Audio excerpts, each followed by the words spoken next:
Kriyat Torah de Rosh Chodesh. Donc c'est pour ça qu'on lit dans la Torah Rosh Chodesh. שאז קוראים ארבעה גברי כנגד עליית המלכות, שבחינת ארבע שעולה בבחינת מלכות הרשעה. C'est par rapport à la montée de la malchoute qui s'appelle 4, qui monte bibrinat malchut harsha'a.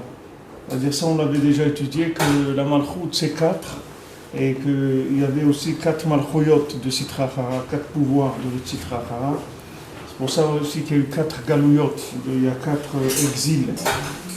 Et les massés, si on avait réussi en Égypte, alors dans l'Égypte ça incluait les 4 galouyot.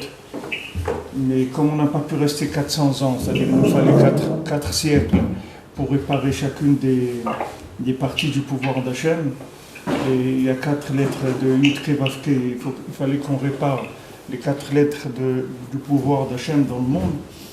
Donc comme on n'a pas tenu, alors ça a été étalé dans le temps, et c'est pour ça que l'âme Israël est en galoute. C'est Prinat Arba Malchuyot, qui Kriyat Torah et Prinat Shekorim et Trei Chayim. Parce que c'est Kriyat Torah, ça veut dire le mot à mot Kriyat Torah, ça veut dire l'appel de la Torah. Ça ne veut pas dire la lecture de la Torah. Ça veut dire, quand on dit Vaikra, ça veut dire il a appelé. Vaikra Hashem el Moshe, ça ne veut pas dire il a lu Moshe, ça veut dire il a appelé Moshe. Alors le Kriyat Torah, ça veut dire les massés, on appelle. C'est les jours de Rosh Chodesh, on appelle la Torah, c'est-à-dire on appelle Chei HaChaim, c'est-à-dire on appelle Akadosh Baruch Hu, qui est la vie de la vie. Car l'idée à Torah, chez Ishema de Kutsha Beruch Korim au Torah, parce que grâce à la Torah, qui est le nom d'Hachem, on appelle Akadosh Baruch Hu. Beyoter Mesugal Azeh Kriyat Torah, Shekorim Betorah Kshira, Shenichteva Kadat Bekdushat Sefer Torah, Min Bereshit Ad En Kol Israël. Et le plus qui est approprié à cette chose-là, c'est-à-dire de pouvoir appeler Akadosh Baruch Hu par son nom, c'est quand le Sefer Torah il a été écrit comme il faut, comme le demande la Halacha, depuis Bereshit jusqu'à l'Eine Kol Israël. Donc Bereshit c'est le premier mot de la Torah, et l'Eine Kol Israël sont les derniers mots de la Torah. Comment Shenimsera le Moshe Vesinaï, comme elle a été transmise à Moshe au Sinaï. Chez Ikar Prinat Shema de Kutsha Beruch, et ça c'est le Ikar du nom d'Hachem, comme on voit dans la Parashat Yitro, que c'est là où il y a la transmission de la Torah, et que Moshe Rabbeinu, il a reçu la Torah du Sinaï. Il n'y a aucune intervention d'aucun être humain dans la Torah. La Torah, comme ça il commence Pirkei Avot, Torah Moshe Kibel Torah Misinaï. Il ne faut pas que tu crois que la Torah, le lien qu'il y a quelqu'un qui a écrit quelque chose ou autre. La Torah, elle est venue d'Hachem, Hachem il a donné au Sinaï. Alken Kriyat Sefer Torah Mesugal Beyoter Likrot et Trei Chayim. C'est pour ça que le Sefer Torah, la lecture dans le Sefer Torah, c'est quelque chose qui est spécialement approprié à appeler Akadosh Baruch Hu, c'est-à-dire appeler celui qui a la vie de la vie, la vitalité de la vie. Al-Shem Ze Nikra Kriyat Torah Kriya Daika. C'est pour ça que la lecture de la Torah, ça s'appelle un appel précisément. Les Inyan Kriyat Shema, au sujet de Kriyat Shema, chez Zéhu Prinat Kriyat Torah, chez Kol Hayamim, chez Nitaken Baem Kriya Betzibur Be'et Atfila. Alors, il y a écrit maintenant le Kriyat Torah, on appelle spécifiquement Kriya, comme on dit aussi Kriyat Shema, on appelle l'appel du Shema, c'est ça ce que ça veut dire. C'est vraiment un appel le Shema, puisque tu dis Shema, écoute, ça veut dire que tu es en train d'appeler. Quand tu dis à quelqu'un écoute-moi, ça veut dire que tu l'appelles. Donc Kriyat Shema, ça veut dire l'appel du Shema. Comme le Kriyat Torah, c'est l'appel d'Hachem avec la Torah. Zeprinat Kriyat Torah chez Kol Hayamim. Et ça, c'est le lien de l'appel de la Torah de tous les jours, chez Nitaken Baem Kriyat Betzibur Be'et Atfila, que les Chamim ils ont fixé de lire la Torah en public, c'est-à-dire avec la communauté, au moment de la prière, c'est-à-dire quand on fait la Tfila. Akol Kedei Likro Chiyut la Chiyot HaMalchut. Tout ça, c'est pour amener de la vitalité, pour donner de la vitalité à la Malchut. La Malchut, dans son sens général, c'est le pouvoir d'Hachem, c'est le pouvoir des tzadikim, c'est le pouvoir de chacun. C'est ça appelé la vitalité. Comme David, comme vous disiez tout à l'heure, voilà, quelqu'un, il veut faire des lois, il veut faire ci, il veut faire... Tout ça, c'est une ligne de pouvoir. C'est-à-dire que maintenant, est-ce que la personne, qui est-ce qui va prendre le pouvoir? Il y a une chose c'est la vérité, et il y a autre chose, c'est le pouvoir. C'est deux choses qui sont complètement différentes. Quelqu'un, il peut avoir toute la vérité du monde, et il n'a pas de pouvoir. Donc sa vérité, elle ne peut pas passer. Et quelqu'un, il peut avoir tout le pouvoir du monde, et il n'a pas de vérité. Donc son pouvoir, ça s'appelle le pouvoir de Sitra Achara. Le pouvoir, c'est féminin. La vérité, c'est masculin. C'est-à-dire que maintenant, quelqu'un, il peut avoir une vérité extraordinaire dans son cerveau, dans sa conscience et tout. Mais maintenant, le tachlit, c'est d'arriver à faire vivre cette vérité. C'est-à-dire de vivre en accord avec la vérité qui est la conscience de chacun. Maintenant, il y a des gens qui ne sont pas conscients de la vérité et qui ont du pouvoir. Et c'est ça le ikar de la galoute. Qu'est-ce qui s'appelle la galoute? Qu'est-ce qui s'appelle maintenant l'exil? C'est l'exil du pouvoir. Ce n'est pas que l'exil de la vérité. Parce que si on avait un peu de vérité avec du pouvoir, déjà ça avancerait beaucoup, les choses avanceraient beaucoup. Mais quand maintenant le pouvoir est entre les mains de gens, que ces gens-là, ils ont leur tête qui est complètement à l'envers, donc les massés, ils vont faire des bêtises. Parce que le pouvoir, il est entre leurs mains. C'est-à-dire, c'est deux choses qu'il faut distinguer. Mais le ikar de tout, c'est le pouvoir. Parce qu'une vérité sans pouvoir, alors elle est, pour l'instant, elle est en stand-by, c'est-à-dire elle attend. Même Rabbeinu, je vous ai dit ce matin, même le Rebbe, avant d'être Nistalek, alors Rabbi Nathan, il a dit, mais où il est tout le Inyan, que vous avez dit que vous allez finir et tout, parce que Rabbeinu l'a dit, on va finir.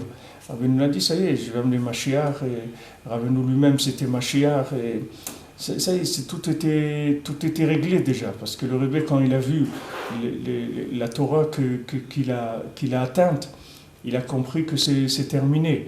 Comme c'est écrit dans Sipurim Masiyot, quand le Satan il a vu que la Neshama de Rabbeinu allait venir dans le monde. Alors le Satan il a dit à Kadosh Baruch Hu, si je comprends bien, tu as décidé d'amener la Géoula, quoi. C'est fini. C'est-à-dire moi, le Yitzhara il a dit moi j'ai terminé. Parce qu'avec une vérité comme ça, on ne peut plus prendre le pouvoir négatif, parce que c'est une vérité, comme on dit, qui crève les yeux. Donc ça y est, j'ai terminé. Alors Kadosh Baruch Hu lui a dit regarde, Rabbi Nachman il va venir dans le monde. Maintenant, toi, débrouille-toi, trouve-toi quoi faire, comment t'arranger. Alors, il a cherché et il a trouvé la machloket. Il a dit, je vais faire de la machloket. Comme ça, quand je vais faire la machloket, je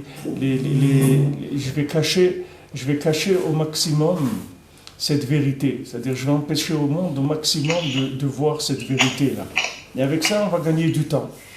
Alors, quand Rabbi Nathan, il a demandé au Rebbe, il lui a dit, mais vous n'avez pas... je croyais que, d'après ce que vous aviez dit, normalement vous devriez finir, vous auriez dû finir. Alors le Rebbe, il a dit, vous avez entendu la question qu'il a posée? Il a dit, moi aussi j'ai cette question-là. Moi aussi, je me demande pourquoi on n'a pas fini. Pourquoi j'ai pas fini? Mais après, il a dit, mais comment j'ai pas fini? Mais c'est sûr que j'ai fini. C'est sûr que j'ai fini. Ça y est, j'ai fini. J'ai fini et je vais terminer. C'est-à-dire, j'ai fini dans la vérité et je terminerai dans le pouvoir de cette vérité. Pour l'instant, cette vérité, elle est là dans le monde. Cette vérité, il y a quelques personnes dans le monde, quelques dizaines, quelques centaines, quelques milliers qui s'incluent à chaque fois dans cette vérité. À un moment, cette vérité, elle va tellement rentrer dans le vécu, dans le pouvoir, que ça y est, ça va être... Mais le principal, c'est d'avoir installé déjà dans le monde que cette vérité, elle soit là. Parce que si on ne l'avait pas amenée, alors il n'y aurait pas eu de possibilité de la vivre, ça c'est sûr. C'est-à-dire que bien que le tachlit, c'est malchut, Mais Malchut, c'est féminin, c'est de l'application, c'est pas l'essence de la chose. Le but, c'est, comme on a vu, le but de la Torah, c'est le Maaseh, c'est de faire tchouva, de se rapprocher d'Hachem, d'avoir de la Yirat Shamayim, c'est ça qui est le but.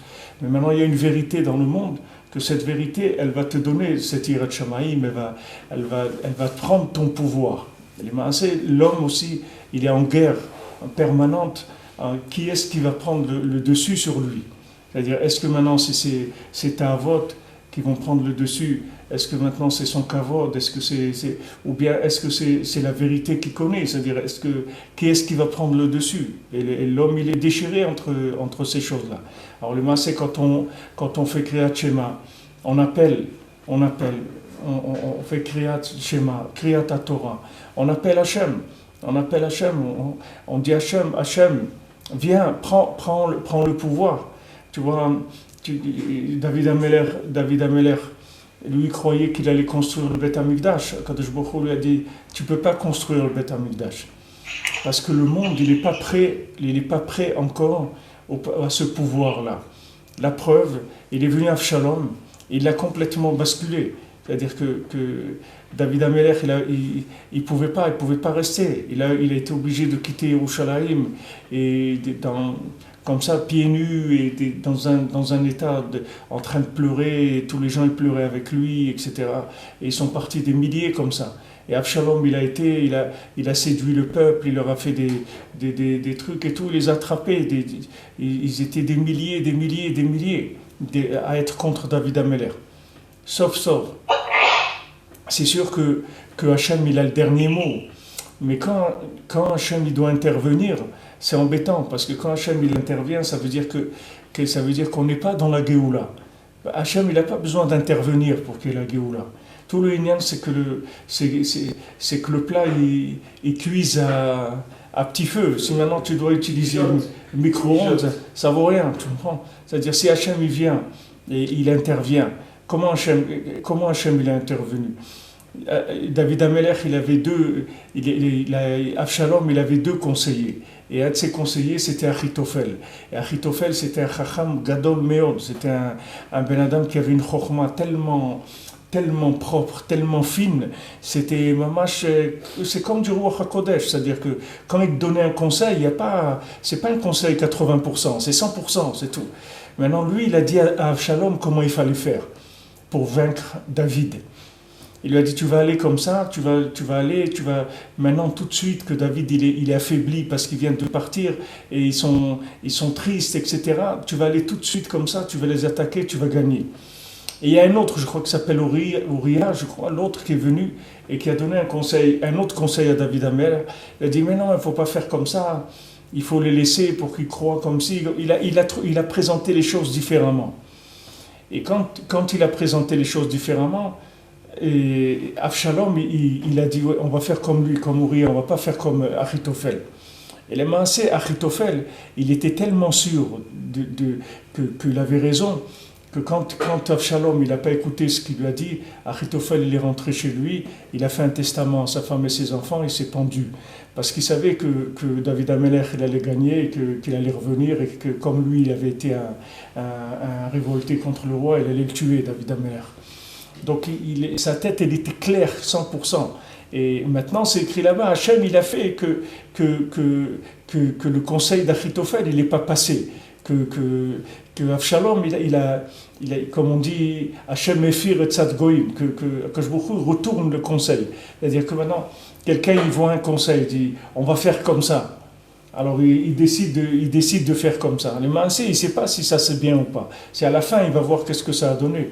Alors quand Hachem il est intervenu comme ça, pour faire que Avshalom il perde, il soit tué, que David Ameller il revienne et reprenne son pouvoir, cette intervention-là, ça veut dire que les maaseh, les gens, ils n'étaient pas encore prêts à reconnaître Mashiach. David Ameller, c'était Mashiach. C'est-à-dire que Mashiach Hashem, ils n'ont pas reconnu. C'est-à-dire le monde, il n'était pas prêt à reconnaître une vérité comme ça. C'est-à-dire il ne pouvait pas donner le pouvoir à une vérité comme ça. Il est venu à Avshalom. Attendez, Avshalom, c'était l'une des 7 beautés du monde. Avshalom, c'était un homme d'une beauté incroyable. C'est quelqu'un qui avait une grâce extraordinaire. Donc les gens, ils sont laissés prendre par Avshalom. Le fait que maintenant, ils sont laissés prendre par Avshalom, ça veut dire que le pouvoir, lui-même, il n'était pas encore arrivé à sa maturité. C'est-à-dire de pouvoir reconnaître la vérité dans des récipients et de pouvoir l'appliquer. C'est ça le problème. Nous-mêmes, le Ham Israël, pourquoi on est en galoute? Toute la journée, on se bat contre quoi? Contre ça. On est là, voilà, même en Israël. Voilà, on a des gens qui gouvernent, etc., qui savent rien du tout de ce que c'est la vie. C'est des gens, ils font n'importe quoi, ils savent rien du tout. Ils vont, ils parlent avec celui-là, ils sourient à celui-là, ils font à l'autre. Ils savent pas. Ils disent, attends, il ne faut pas se fâcher avec ceux-là, c'est grave, c'est nos amis. Mais c'est pas tes amis.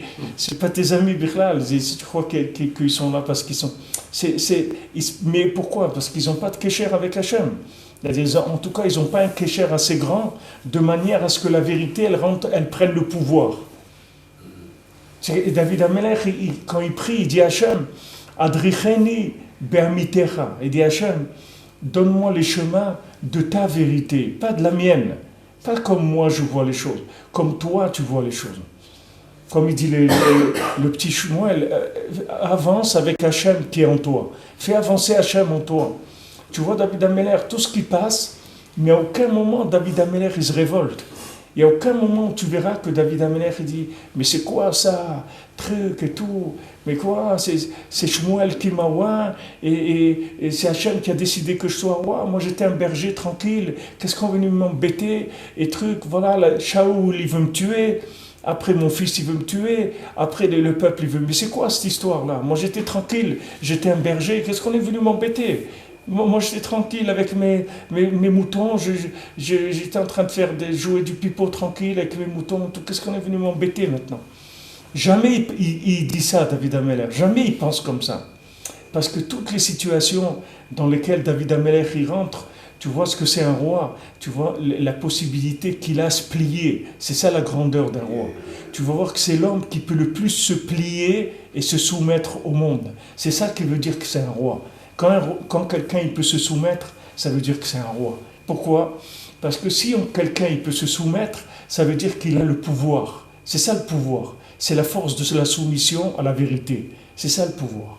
C'est ça qui s'appelle la définition du pouvoir. Vous voulez mettre une définition dans le petit Larousse de qu'est-ce que ça veut dire le pouvoir?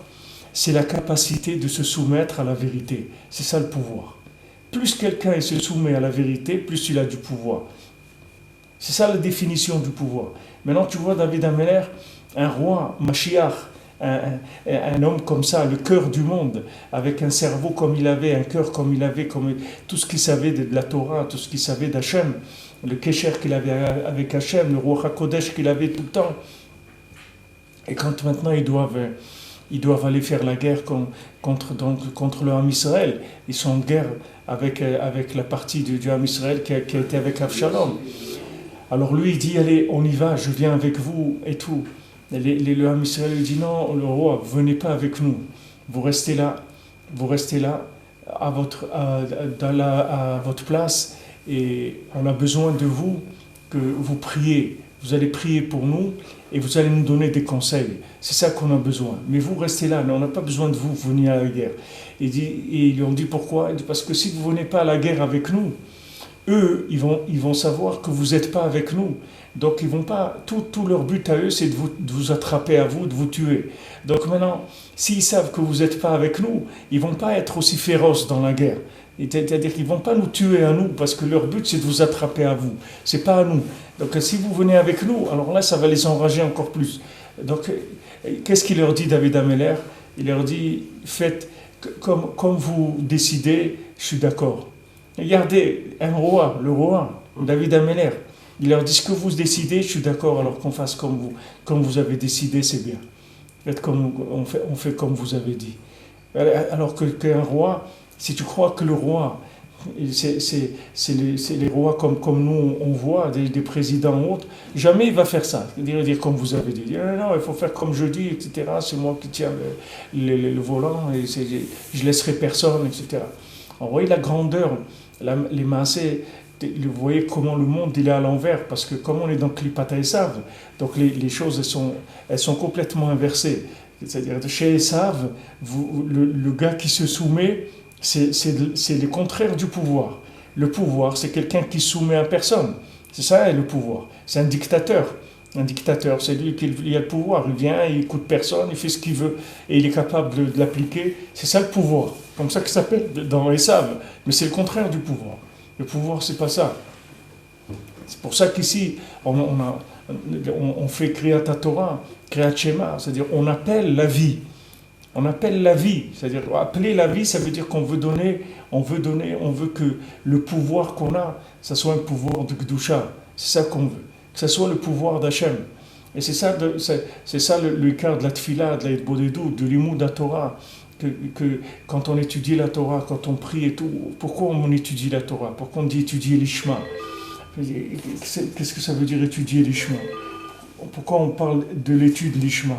Étude l'Ishma, ça veut dire que maintenant, on étudie pour donner du pouvoir à Hachem. C'est ça le but de l'étude. Le but de l'étude, c'est pas de savoir des choses. Le but de l'étude, c'est d'appeler Hachem de façon à ce que Hachem il ait le pouvoir dans le monde. C'est pour ça qu'on étudie. Le but de l'étude de la Torah, c'est ça. Quand je m'assois à étudier la Torah, je ne suis pas en train d'apprendre une chorma. Je suis en train de l'émancer chaque mot de Torah, c'est le nom d'Hachem. C'est ça la Torah. Quand ils ont écrit la Gemara, quand ils ont écrit le chasse, alors il y a quelqu'un qui a voulu à la fin, qui a rajouté quelque chose, et une parole de quelqu'un et tout. Il dit on ne peut rien rajouter, tu ne peux pas rajouter un mot, parce que chaque chose qu'il y a dedans, c'est tout des noms d'Hachem. C'est pas des textes de Chokhmah, c'est des noms d'Hachem. C'est-à-dire chaque fois que je dis un mot de Torah, j'appelle Hachem et je lui dis prends le pouvoir Hachem, prends le pouvoir. Et le Ikar de la Tfila, c'est ça. Pourquoi je prie? Je prie pour dire à Hachem prends le pouvoir, c'est-à-dire je te donne le pouvoir, prends le pouvoir sur moi. C'est ça le but de la prière. Pourquoi je viens faire prier? Parce que je dis voilà, ma vie elle est entre tes mains. Ma vie, elle est entre tes mains. C'est pas, même au moment où David Amelech, Avshalom, il veut le tuer, David Amelech, il dit pas, à aucun moment il dit, regardez, qu'est-ce qu'il m'a fait, etc. Jamais il dit ça. Il dit, c'est Hachem qui leur a donné cette force-là. C'est Hachem qui veut que ça soit comme ça, c'est tout. C'est comme ça, c'est Hachem qui veut. Parce que pour lui, il est soumis. Il n'a pas une she'ela que maintenant, il y a quelqu'un qui fait quoi que ce soit sans la volonté d'Hachem. C'est Hachem qui veut ça pour l'instant. Ça veut dire que maintenant, le pouvoir d'Hachem, c'est là où il en est. C'est tout. Tu vois aujourd'hui le pouvoir du Ham Israël dans le monde, c'est là où Hachem, il en est dans le monde, c'est tout. Puisque maintenant, le Ham Israël, ce sont ses représentants, c'est là où le pouvoir d'Hachem, il est dans le monde. Tu veux vérifier où il est son pouvoir? Combien de gens l'ont reconnu dans le monde? Regarde le pouvoir du Ham Israël, tu vas voir où il en est Hachem dans le monde. Par combien de gens il est reconnu? C'est pour ça que David Amelech ne pouvait pas construire Beth Amikdash. Hachem lui a dit, c'est vrai que tu es roi, et c'est vrai que tu es fort, et que tu t'es installé sur ton trône et tout, etc. Et que tu crois qu'autour de toi, tes ennemis, ils ont fait la paix avec toi. Mais il lui a dit, c'est pas encore Shalem, c'est pas ça encore. Tu vas voir, doucement, tu vas y arriver doucement. Et c'est ça, si tu veux, tout le problème de la tchouva, c'est ça. C'est-à-dire que maintenant, il y a d'un côté, la personne, elle s'est engagée, elle a changé de vie. Elle a changé le cap complètement. C'est-à-dire, elle a changé le cap de sa vie. Elle s'est engagée dans la Torah, elle a commencé à faire les mitzvot, etc. Mais maintenant, avant d'arriver à la malchoute, c'est-à-dire au pouvoir, mamash que Hachem, il ait le pouvoir en moi, c'est-à-dire que je sois capable de dire oui quand je dois dire oui et non quand je dois dire non. Ça va prendre des années de travail et de Torah et de Tfila avant que quelqu'un il arrive à ça. Ça va pas prendre. C'est pas parce que quelqu'un il a décidé, il commence à faire Shabbat et à mettre les tefs et manger kasher et zéo, ça y est, il est embarqué dans l'affaire. C'est vrai. Ça veut dire que maintenant il va rentrer, il va commencer à crier. C'est-à-dire il va commencer à appeler Hachem. C'est ça que les outils qu'il a maintenant. C'est-à-dire il a les outils d'appel d'Hachem. Il sait maintenant déjà qui est-ce qu'il faut appeler. Avant, il croyait qu'il fallait appeler le maire de la ville, ou il fallait appeler le président de la République, ou la police, ou je sais pas quoi, ou son professeur d'université. Maintenant, ça y est, il sait qui est-ce qu'il faut appeler. Il a compris qu'il faut appeler Hachem. Mais entre le moment où il va appeler Hachem, et Hachem, il va prendre le pouvoir sur lui, ça va prendre des années et des années, c'est un programme des années. Et celui qui a le srout d'arriver à ça, à Shrech Elko, il sort de ce monde Metoukan, réparé complètement, le gamré. Le jour où tu arrives à avoir le pouvoir sur toi, c'est-à-dire que Hachem, la parole d'Hachem, a le pouvoir sur toi, c'est-à-dire que maintenant, par exemple, tu as envie de faire un shonara et tu ne le fais pas, tu dis non, la shonara c'est interdit, je ne fais pas. C'est tout, c'est clair en toi, il n'y a pas. C'est-à-dire la vérité, elle a tellement pris de place en toi que c'est devenu le pouvoir qui est installé en toi. C'est tout. Et même si l'Yetzirah t'envoie une pensée qui est une pensée négative, tu ne l'écoutes pas. L'Yetzirah te dit fais ça, tu ne le fais pas. L'Yetzirah te dit énerve-toi, tu ne t'énerves pas. L'Yetzirah te dit regarde ça, tu ne regardes pas. Chaque chose, tu as le pouvoir. Ça veut dire que tu as fait tchouva. Tchouva, ça veut dire tachouv he. Le he qui est la malchoute, tu l'as ramené. C'est ce que ça s'appelle he. Le deuxième he du Shem Havaya, c'est malchoute, c'est le pouvoir d'Hachem. La teshuva, c'est tachouv he. C'est que tu ramènes le he, tu ramènes le pouvoir d'Hachem à sa place. Et tout le but de l'Aïd Bodedout, c'est pourquoi Rabbeinu l'appelle l'Aïd Bodedout le bitoul. Rabbeinu l'appelle bitoul. Dans la Torah sur l'Aïd Bodedout, Rabbeinu dit quand quelqu'un il sort, il va faire l'Aïd Bodedout. Alors il rentre dans le bitoul. Rabbeinu il parle là-bas que la personne elle s'inclut dans le chiyuv hametziut, c'est-à-dire dans l'obligation d'exister. C'est-à-dire que maintenant Rabbeinu il dit que les philosophes ils disent est-ce que le monde il est obligé d'exister ou il n'est pas obligé d'exister? Est-ce que maintenant Hachem est-ce qu'il a le choix? Est-ce qu'Hachem il a le choix de faire exister le monde ou de le faire disparaître à n'importe quel moment? Est-ce que Hachem il a le choix ou pas? C'est une vraie question, c'est pas une question c'est une vraie question. Est-ce que Hachem il peut interrompre le monde? Est-ce qu'il peut dire bon maintenant on arrête, ça y est, on ramène le monde au néant, c'est fini? Est-ce qu'Hachem il peut faire ça aujourd'hui? Hachem ne peut pas faire ça aujourd'hui. Pourquoi? Parce que l'homme Israël il a reçu la Torah, donc c'est terminé. Hachem il a donné de son pouvoir au homme Israël. Du moment où il a donné son pouvoir en Israël, c'est un vrai pouvoir. C'est pas une farce. C'est un vrai pouvoir. C'est pour ça que on a vu dans la paracha que les Maasé, le monde, il était au Med jusqu'au 6 Sivan. Est-ce que l'homme Israël il va recevoir la Torah ou pas? Si l'homme Israël il reçoit la Torah, l'affaire elle continue. Si l'homme Israël ne reçoit pas la Torah, l'affaire elle est terminée. C'est-à-dire Hachem, il arrête le monde. Alors le fait que maintenant l'homme Israël, il a dit Naaseh Benishma, on est d'accord, on va faire la Torah, il n'y a pas de problème, on l'accepte et on va faire tout ce qu'on peut pour l'appliquer. Le fait que l'homme Israël, il a dit ça, c'est là où la déclaration de l'existence de l'humanité, elle s'est faite. Pas avant. Avant, c'était des préparatifs, mais tout était talouï ve'omed. C'est-à-dire tout était comme ça en l'air. Il est arrivé le 6 Sivan, Matan Torah, le monde il s'installe. C'est fini. C'est-à-dire que le monde il devient Mechouyav HaMetziut. C'est-à-dire que le monde il est obligé d'exister. Qu'est-ce que ça veut dire le monde il est obligé d'exister? Ça veut dire que Mashiach il est obligé de venir et le monde il va être réparé. Que les gens ils le veuillent ou qu'ils ne le veuillent pas. C'est-à-dire si on le veut, tant mieux, parce que tout ce que tu veux, ça te donnera le mérite que tu as donné le pouvoir à Hachem. À dire vouloir, ça veut dire donner le pouvoir à Hachem. Parce qu'on ne peut pas te dire, d'arriver à ce que tu ne peux pas arriver pour l'instant. C'est pour ça que Rabbeinu il te dit que le Ikar c'est le vouloir. Parce que maintenant tu fais tchouva, tu viens de là où tu viens. Tu as mangé non kasher, tu as été mechal el Shabbat, tu as vu des films, tu as écouté de la musique, tu t'es complètement pourri, intoxiqué. Même si tu veux, tu ne vas pas y arriver. Il ne faut pas te faire de soucis, tu ne vas pas y arriver tout de suite en tout cas. Donc le Ikar, c'est que parce que quand tu veux, ça veut dire que maintenant tu adhères au pouvoir. C'est-à-dire que tu votes pour le pouvoir, parce que tu veux. Maintenant y arriver, Bezat Hashem, tu vas y arriver. Avec le temps, tu vas y arriver. Avec la tfila, avec la patience, tu vas y arriver. Mais maintenant tu veux, ça c'est le Ikar. Alors c'est pour ça que Rabbeinu l'appelle l'Aïd Bodedout, il l'appelle le bitoul. C'est-à-dire, le maasé, quand tu vas faire Hitbodedut, qu'est-ce que tu fais pendant Hitbodedut? Tu viens reconnaître le pouvoir d'Hachem. C'est ça ce que tu fais. Alors, Rabbeinu dit que tu viens reconnaître le pouvoir d'Hachem. Et tu commences à t'inclure en lui. Chaque parole que tu dis à Hachem, tu t'inclus en lui. Comme quand tu étudies la Torah. Quand tu étudies la Torah, le Shem Shamaim, chaque mot que tu dis, tu t'inclus dans Hachem. Chaque mot, tu t'inclus dans Hachem. Et après, tu deviens un morceau d'Hachem sur terre, c'est tout. C'est ça le but. Le but, c'est que tu n'existes plus par toi-même. C'est-à-dire que toi-même, ça ne veut rien dire. C'est-à-dire qu'on te dit, alors toi, comment ça va? Tu regardes de qui il parle, parce que tu ne sais pas qui c'est toi. Tu ne sais pas qui c'est, tu ne connais pas.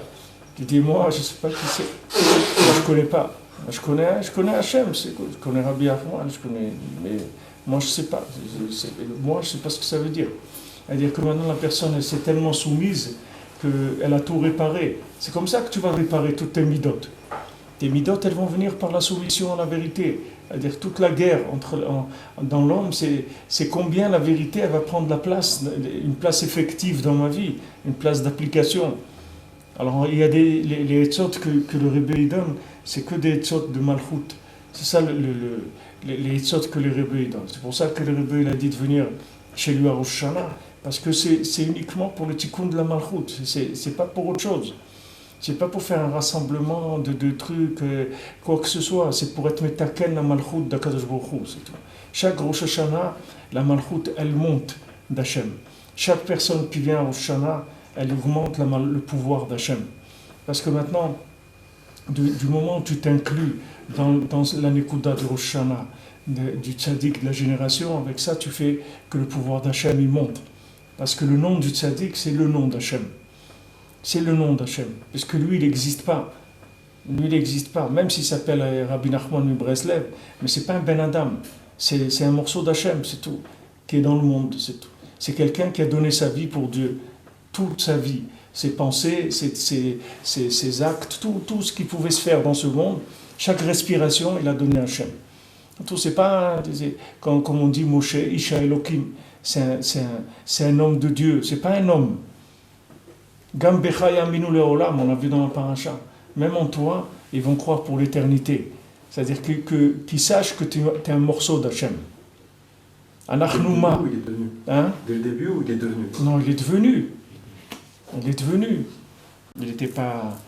Quand un roi, il a vu le portrait de Moshe Rabbeinu, il a dit, mais c'est un assassin, cet homme-là. C'est-à-dire que Moshe Rabbeinu, s'il s'était laissé aller, il aurait tué des gens. Après, Kina Shalom nous disait à la Yeshiva, on disait, si j'avais pas la Torah, j'aurais tué des gens. Donc, si j'avais pas la Torah, j'aurais tué des gens.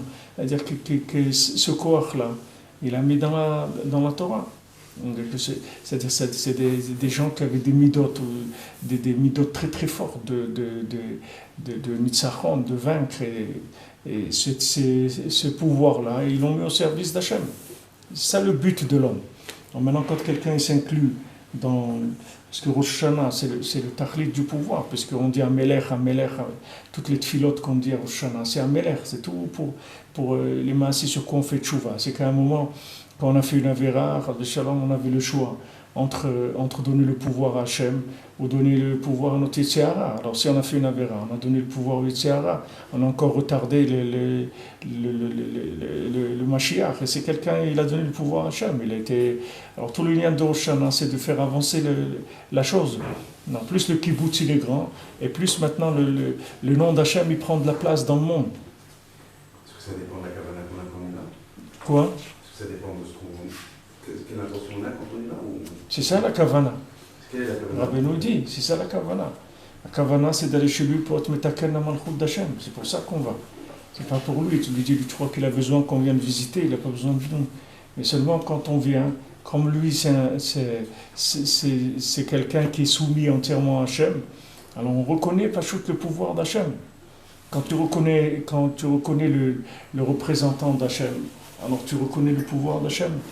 Et ça même, ça répare toutes les avérotes. C'est pour ça que celui, comme on l'a dit ce matin, quelqu'un il a dit, c'est écrit dans les Putelachot sur Rosh Hashanah, que celui qui vient au Man à Rosh Hashanah, il est inscrit dans le livre des tzadikim tout de suite. Et il dit pourtant, mais lui, c'est pas un tzadik. Lui, c'est pas un tzaddik, celui qui vient à Rosh Hashanah. Il y a des gens, c'est pas des tzaddikim birlal. Ils sont loin, loin d'être des tzaddikim, des gens qui viennent à Ouman, à Rosh Hashanah. Mais le fait que maintenant il est là, ça y est, ça suffit. Il est un tzaddik. Pourquoi il est un tzaddik? Parce que c'est inclus dans Moshe Rabbeinu. C'est inclus dans le tzaddik. Alors ça y est, il est un tzaddik. Il veut, il est là. Il veut, il a fait le voyage, il est là. Pourquoi il est là? Il n'est pas là pour... Il est là, il vient avec son paquet, avec sa maladie, avec tous ses problèmes. Mais il est là. Il est dans l'endroit où les choses elles se jouent. Rabbi Nachman il a dit dans tout le monde entier, dans toutes les synagogues du monde, le jour de Rosh Hashanah, tout le monde dit Amelech, Amelech, Amelech. Mais il y a un seul endroit au monde où on met la couronne, c'est à Ouman. Par tout le monde dit le roi, le roi, le roi. Mais qui est-ce qui lui met la couronne, le roi? Qui est-ce qui met la couronne? C'est à Ouman. C'est là où on met la couronne. Là-bas on met la couronne. Pourquoi là-bas on met la couronne? Parce qu'il y a celui qui s'est annulé complètement à Hachem, tellement qu'il a fait descendre dans le monde cette Torah, que cette Torah, elle finira par faire révéler le pouvoir d'Hachem dans le monde. C'est pour ça que Rabbi Nachman dit dans ses Amidot, quelqu'un m'a demandé cette semaine, il m'a dit qu'il a affaire à des gens et tout, qui sont très loin de la chassidoute et tout, il ne faut pas qu'il leur parle. S'il leur dit quelque chose, il leur dit Rabbi Nachman, c'est sûr qu'ils ne vont pas écouter. Alors Rabbi Nachman dit, tu n'as pas besoin de dire que c'est moi qui ai dit. Il n'a pas besoin. C'est Rabbi Nachman te donne une etza. Tu n'as pas besoin. Tu dis à quelqu'un, c'est bien faire le tikkun klali. Maintenant, si tu penses que tu lui dis Rabbi Nachman, il a dit c'est bien, il ne va pas le faire, on ne lui dit pas. Dis-lui, c'est très bien de faire tikkun klali, ça aide beaucoup et tout. Tu n'as pas besoin de lui dire c'est Rabbi Nachman, parce que lui, c'est pas lui qui veut mettre en avant. Ce qu'il veut, c'est réparer le monde. C'est pas lui. Il n'a pas besoin que tu signes que son nom il apparaisse. C'est pas ça le but. Mais il faut savoir que son nom, en soi, c'est déjà un tikkun aussi.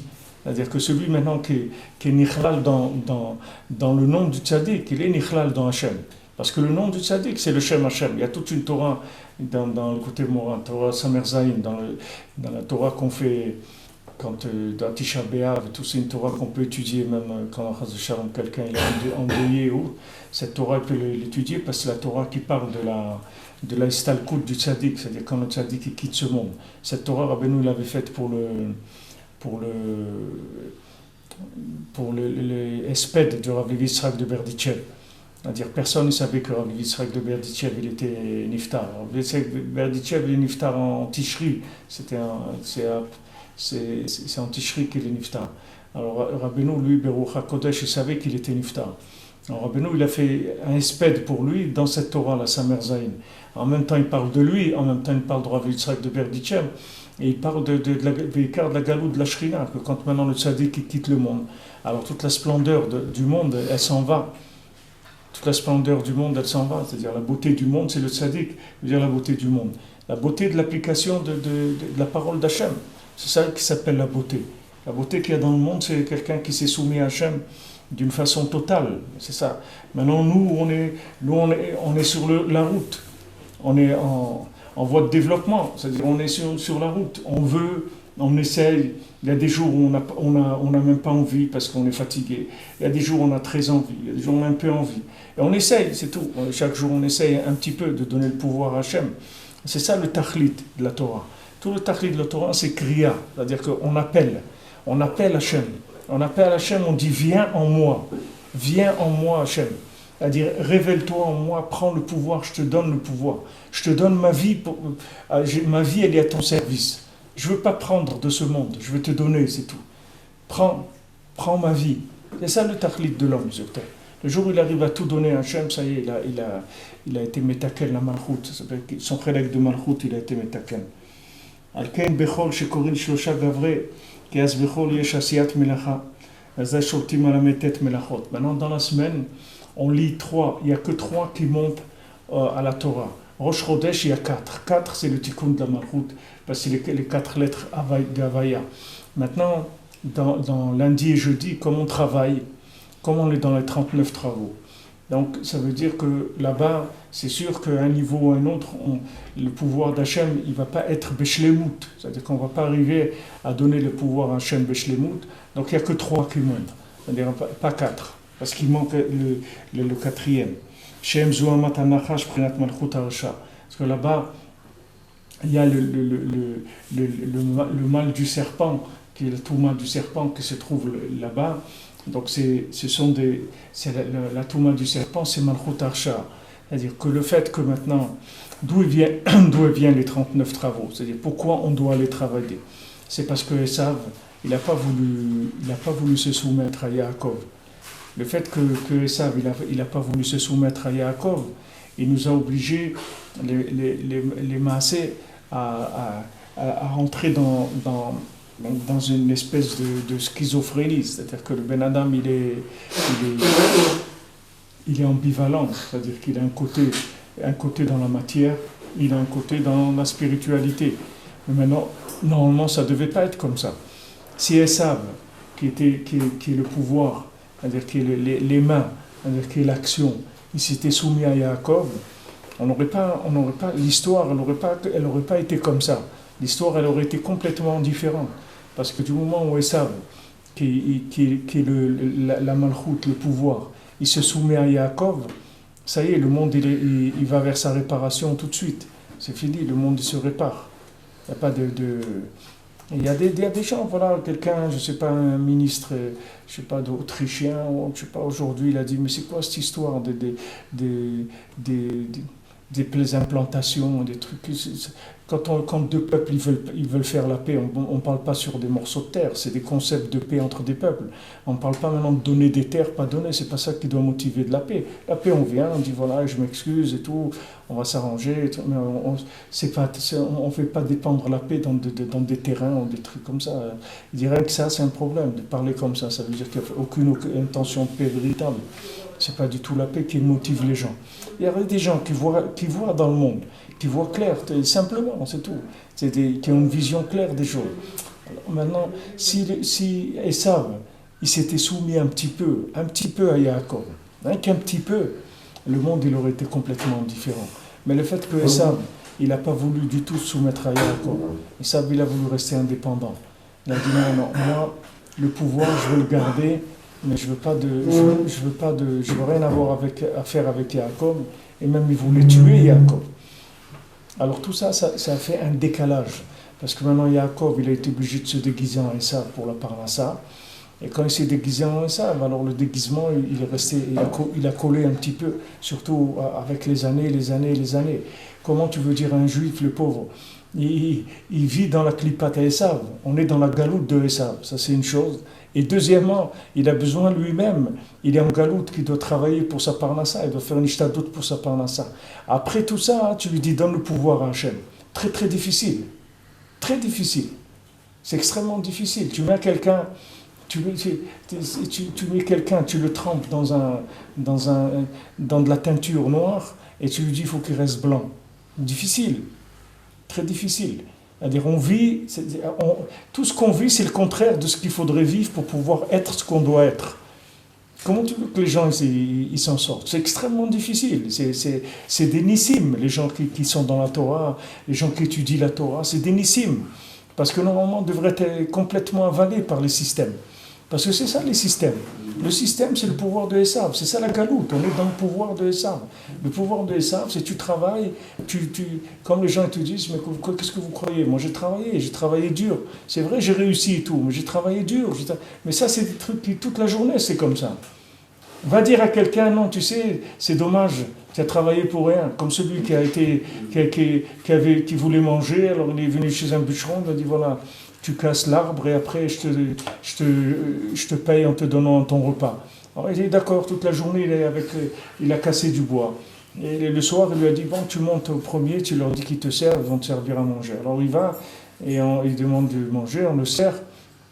Et après il soupire. Alors quelqu'un lui dit pourquoi tu soupires? Il dit j'ai travaillé dur. Bon.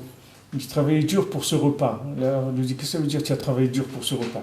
Eh bien oui, voilà, j'ai cassé du bois toute la journée et pour pouvoir avoir ce repas. Il a dit non, ici c'est une soupe populaire, ici c'est gratuit le manger. Tu as travaillé pour rien et tu as mangé pour rien.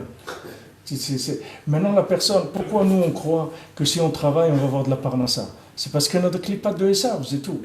Mais un juif, il n'a pas besoin de travailler pour avoir la parnassa. Ça ne change rien pour lui. Ça ne change rien du tout. Hachem, il peut lui donner sa parnassa, il n'a pas besoin de son travail, Bichlal. Mais comme on est dans Klipat Esav, alors on est obligé de vivre ça. C'est pour ça qu'il n'y a que 3 qui montent à la Torah le lundi et le jeudi. On ne peut pas monter 4.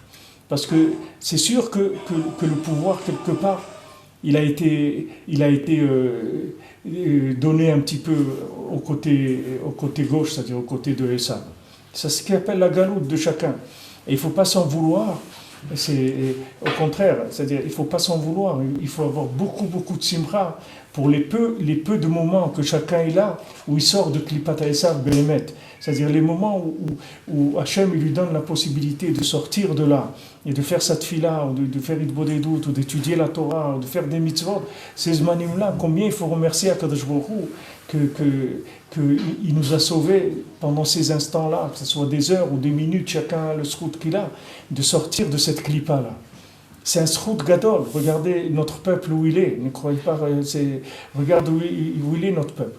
Va en France, va parler avec les présidents des communautés et tu vas voir où il est le Ham Israël. Tu vas voir où est-ce qu'il se trouve le Ham Israël, dans quel galoute il est. On va voir le consistoire, on va voir les gens qui sont dans là où ils sont, le Ham Israël, regarde où ils sont. Regarde où il est le Ham Israël.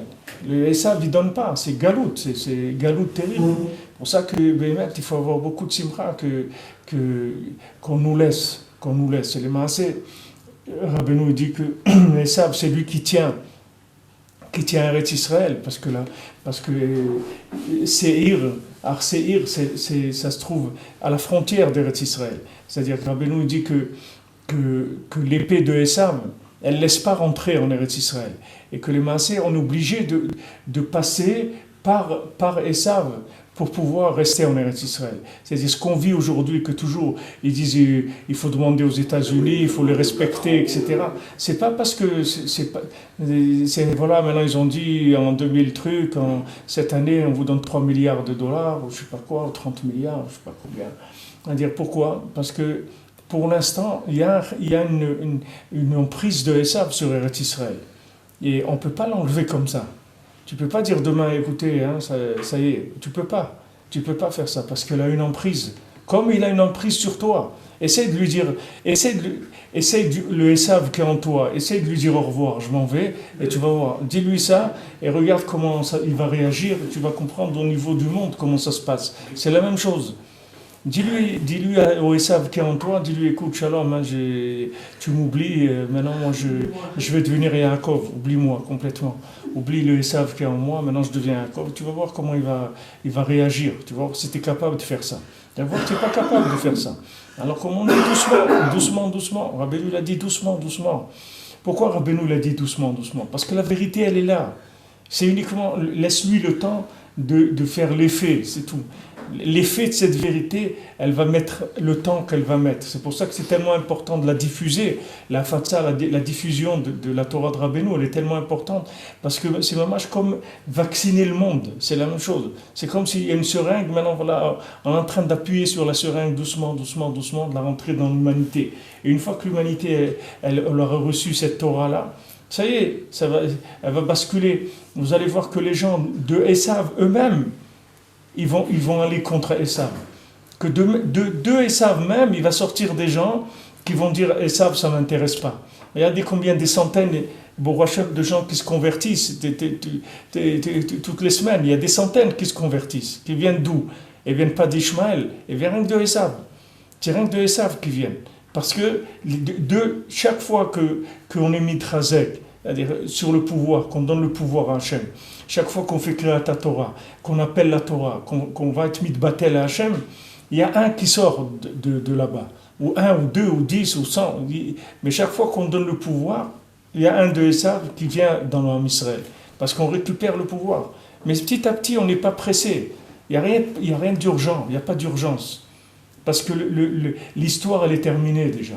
C'est-à-dire, il y a urgence quand tu ne sais pas si tu as les moyens de finir ou pas. Mais quand les moyens sont en place et l'histoire elle est terminée, maintenant Rabbeinu l'a dit doucement, c'est tout. Vas-y doucement. Vas-y doucement, sois tranquille, tu peux dormir tranquille. C'est réglé. Le monde il est réglé. C'est fini. Cette vérité, elle va gagner. Rabbeinu l'a dit, Gamarti ve'egmor, j'ai terminé, je vais terminer. Nitzarti ve'natser, j'ai gagné et je vais gagner. J'ai gagné dans la vérité, je vais gagner dans le pouvoir aussi. Attends, tu vas voir, ça va venir. C'est une question de temps. Il a dit ça quand, à la fin? À la fin. Nitzarti ve'natser, il n'a pas dit à la fin. Mais Gamarti ve'egmor, il a dit à la fin. Nitzarti ve'natser, je ne me rappelle pas quand il a dit. Parce que les Akléat, il a dit à la fin, en dernier, il a dit. Hein? Les Akléat, c'est les derniers mots qu'il a dit. Mais le programme, déjà, il va faire Mashiach, quoi qu'il en soit.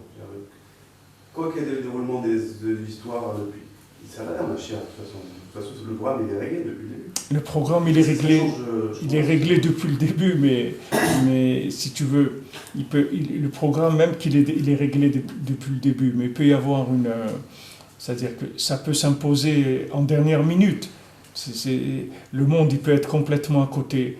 Et un jour avant que Mashiach vienne, on annonce, voilà, Mashiach est là, c'est tout. Le monde entier, il va subir la vérité, c'est tout. Il n'y a pas de... C'est-à-dire que maintenant, la participation au processus, comme ils appellent le processus de paix, c'est-à-dire la participation au processus de la Géoula, ça c'est un mérite que Hachem y donne. C'est-à-dire que ce n'est pas obligé que quelqu'un participe. On va arriver, En mekablim gerim limota Mashiach, c'est-à-dire que quand Mashiach il va venir, les gens qui vont dire ah c'est super, alors moi aussi je vote pour vous. Je dis non, il est déjà élu le président. Les votes c'était la semaine dernière, on a terminé. C'est-à-dire on ne pourra plus voter. C'est-à-dire que maintenant le fait que on nous donne la possibilité de prendre part à ça c'est un mérite. Rabbi Nachman il l'a dit, c'est pour ça que même Rabbi Shimon aussi il a dit ça. C'est-à-dire moi ça suffit. C'est-à-dire quand Rabbi Shimon il a amené le Zohar dans le monde, il a dit ça y est, c'est sûr que c'est terminé, c'est réglé. Et Rabbeinu il est venu, il a dit aussi, rien que moi ça suffit. Mais seulement il donne la possibilité à celui qui veut de participer. C'est comme si tu dis quelqu'un il va gagner la guerre. Maintenant il y a d'autres qui disent on peut venir avec toi, il dit ok venez. Mais sachez que moi tout seul je gagne la guerre, je n'ai pas besoin de vous. Mais seulement si vous voulez venir avec moi, alors on va aller ensemble et vous aurez part à ça et vous partagerez le butin avec moi et tout, il n'y a pas de problème. C'est ça, si tu veux. Mais le programme, c'est qu'il y a deadline, et ce jour-là, Mashiach, il doit venir. Mais ce qui va se passer entre Briat HaOlam et le jour de Biat HaMashiach, ça, il y a des fluctuations du marché. Ça dépend de Ben Adam, ce qu'il veut faire. Est-ce que d'accord, quand Rabbi Shimon il amène le Zohar, et qu'il dit c'est gagné. Ouais.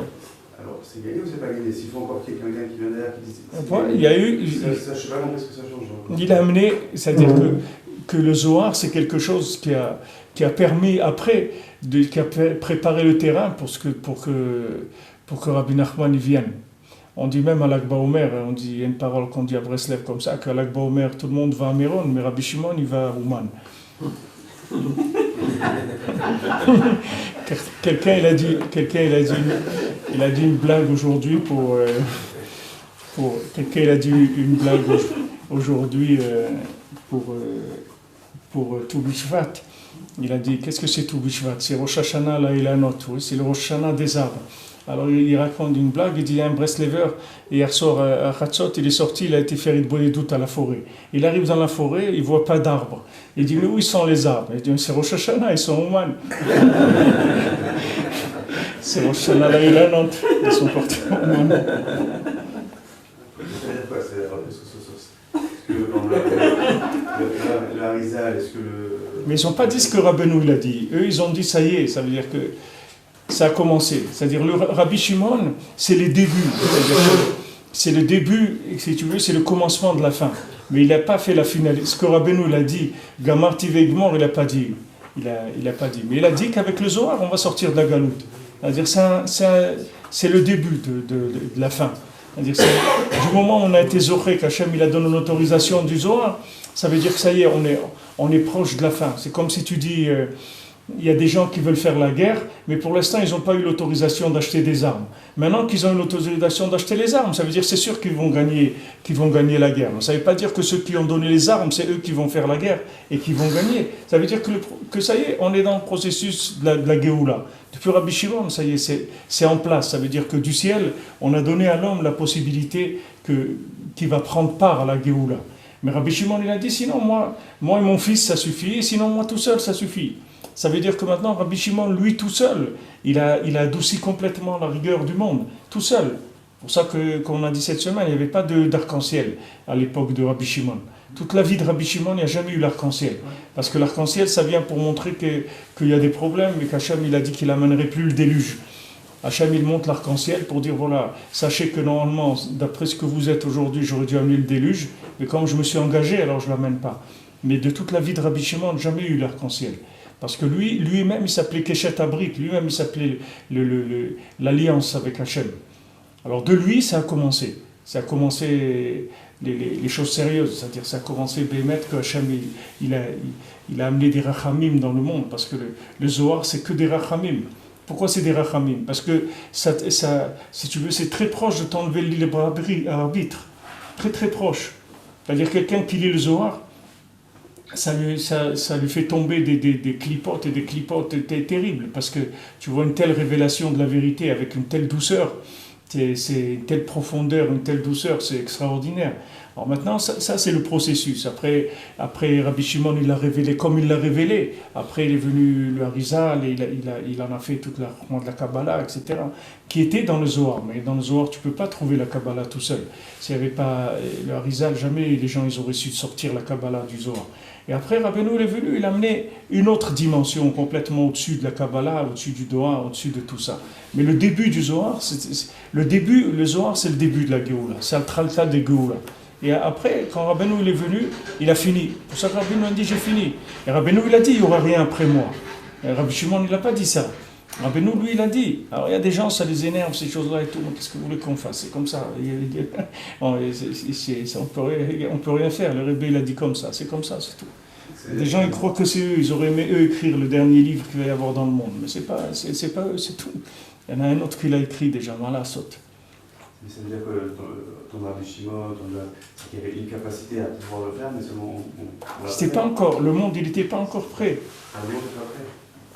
Le monde n'était pas. Regarde dans quel état on est pour être prêt à reconnaître la vérité. Regarde dans quel état on est. Regarde qui est-ce que Hachem il a amené dans le monde, de quoi on est entouré aujourd'hui. Qu'est-ce qu'on entend aujourd'hui? Dans quoi il est le Ham Israël? Je parle des gens qui sont dans la Torah, les Haridim et les trucs et tout.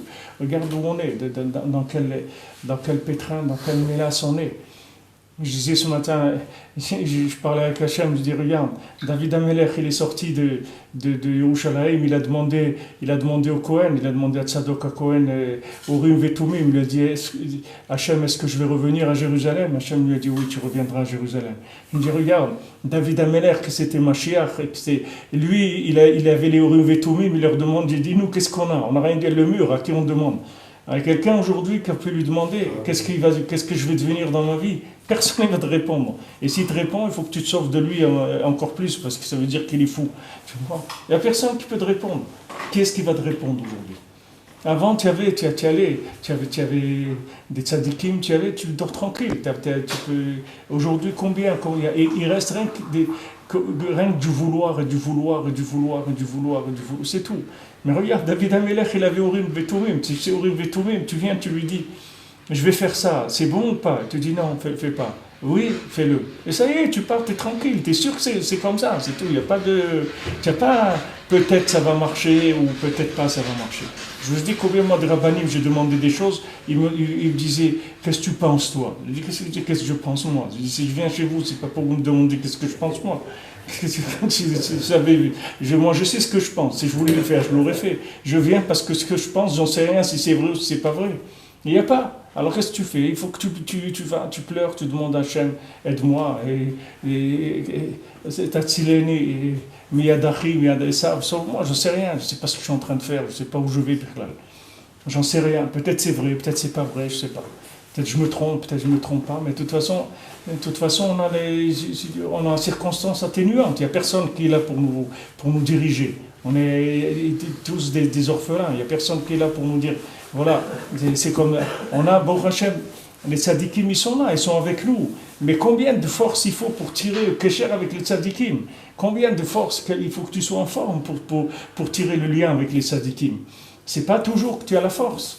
C'est toute la force. Voilà, quelqu'un m'a appelé cette semaine, il m'a dit, Ravi frère, il m'a appelé quand hier, il m'a dit, voilà, je voulais dire, depuis dimanche, je n'ai pas mis les tefilines. Il me dit, j'ai pas la force, je peux même pas mettre. Mais c'est quelqu'un qui est dans la Torah, c'est pas, il va mikvé tous les jours et tout.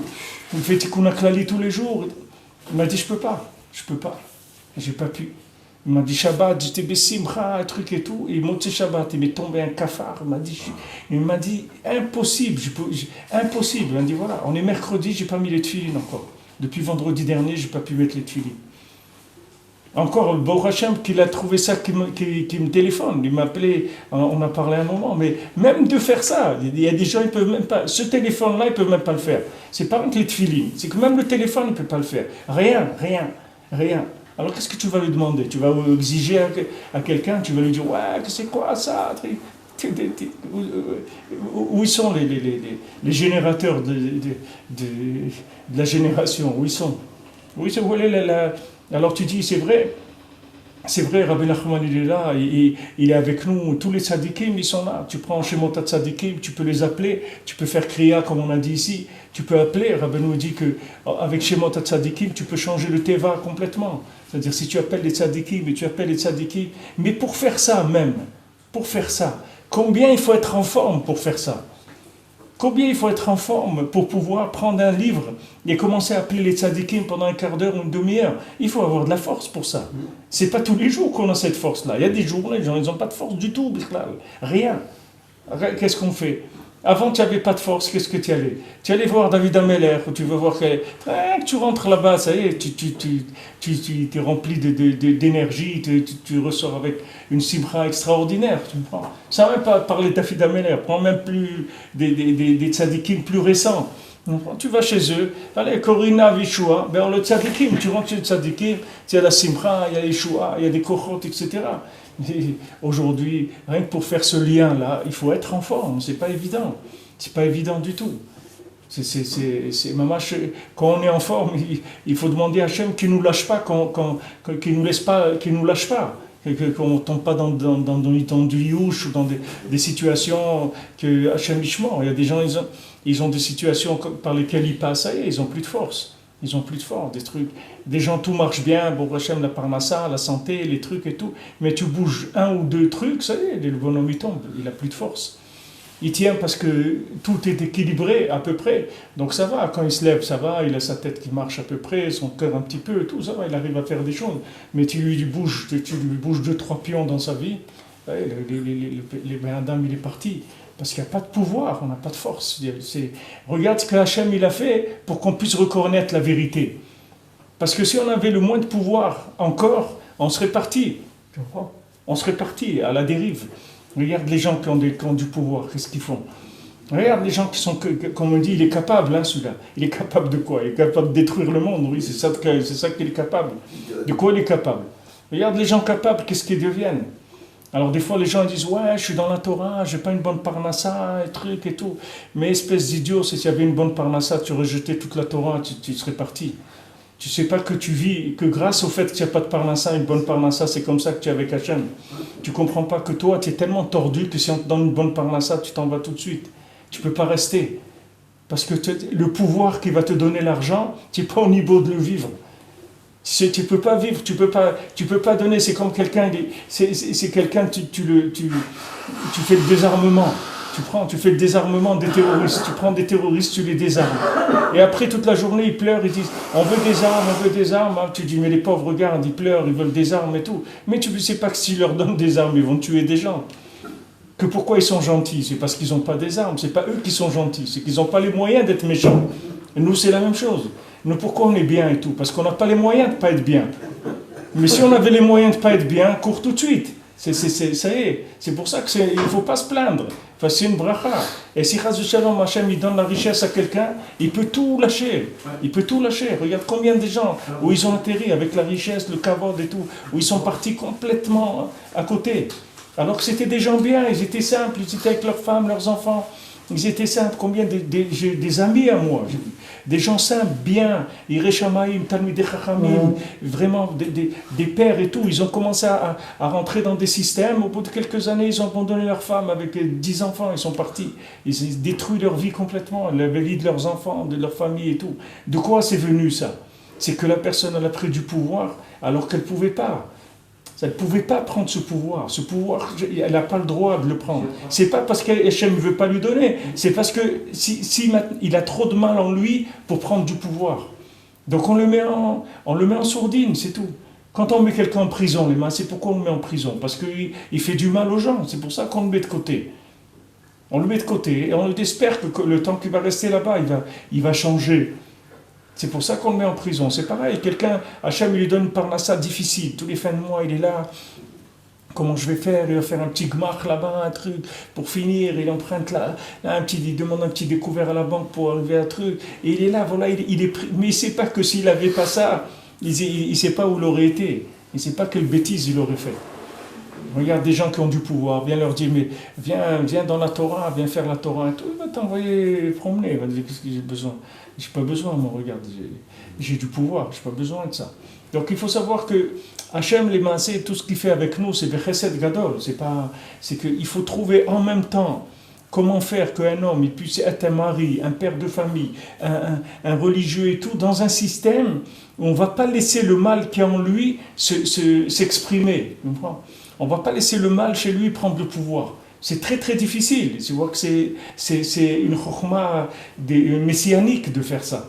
De prendre des gens qui sont tellement loin et de les reconstruire petit à petit. Parce que le gars, il peut te lâcher à n'importe quel moment, il peut te claquer dans les doigts à n'importe quel moment.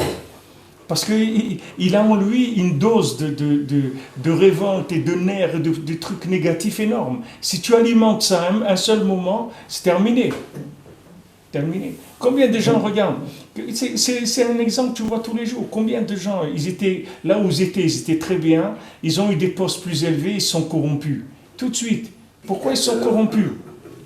Pourquoi ils sont corrompus? Et alors qu'ils étaient très bien? Parce que, si tu veux, le mal qu'il y avait en eux, ils ne pouvaient pas s'exprimer là où ils étaient.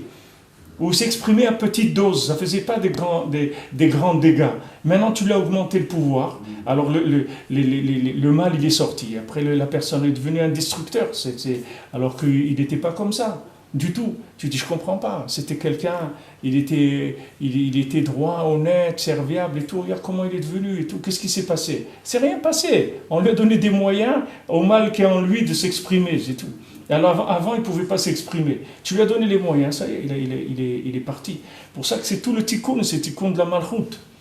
Et Rabbeinu l'a fini. La vérité, elle est là. Elle va prendre sa place. C'est le temps que ça va prendre. Ça prendra encore quelques heures, quelques jours, quelques semaines, quelques mois, on ne sait pas. Mais en tout cas, c'est sûr que c'est terminé. Et ça, c'est une grande nechama. C'est pour ça que Rabbeinu s'appelle Nachman, il est Menachem. Il console. C'est une consolation parce qu'il dit, ça y est, mon fils, c'est fini. Ça y est, c'est terminé. Il dit, mais attends, c'est terminé. Je te dis que c'est terminé, c'est tout.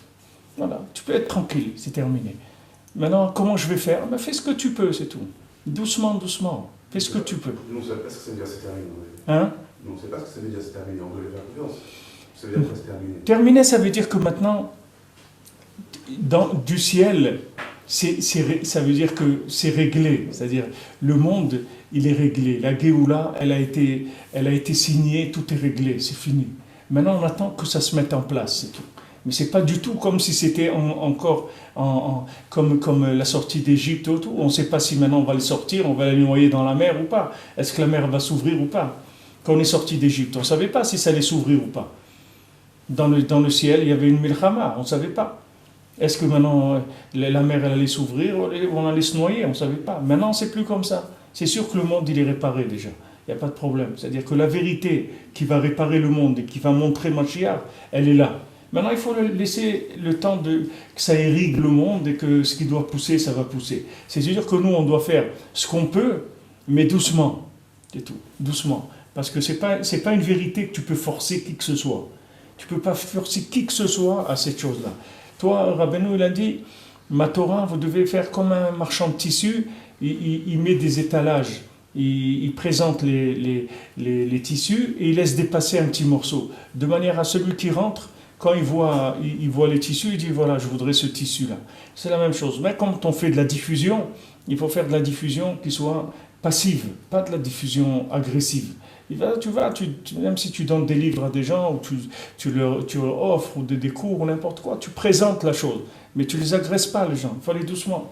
Il faut aller doucement. Parce que si on voulait agresser le monde, ça fait longtemps que la Géoula aurait pu venir de façon agressive. Mais le fait que maintenant, la vérité qui va transformer le monde est déjà là, ça oblige à aller doucement. Parce que si maintenant on avait peur que ça sauve, alors il fallait faire très très vite pour sortir, comme de Mitzrayim. Rabbeinu il a dit que Yetziat Mitzrayim, c'était Bebehala, oui, Bibilouya, Yatsu.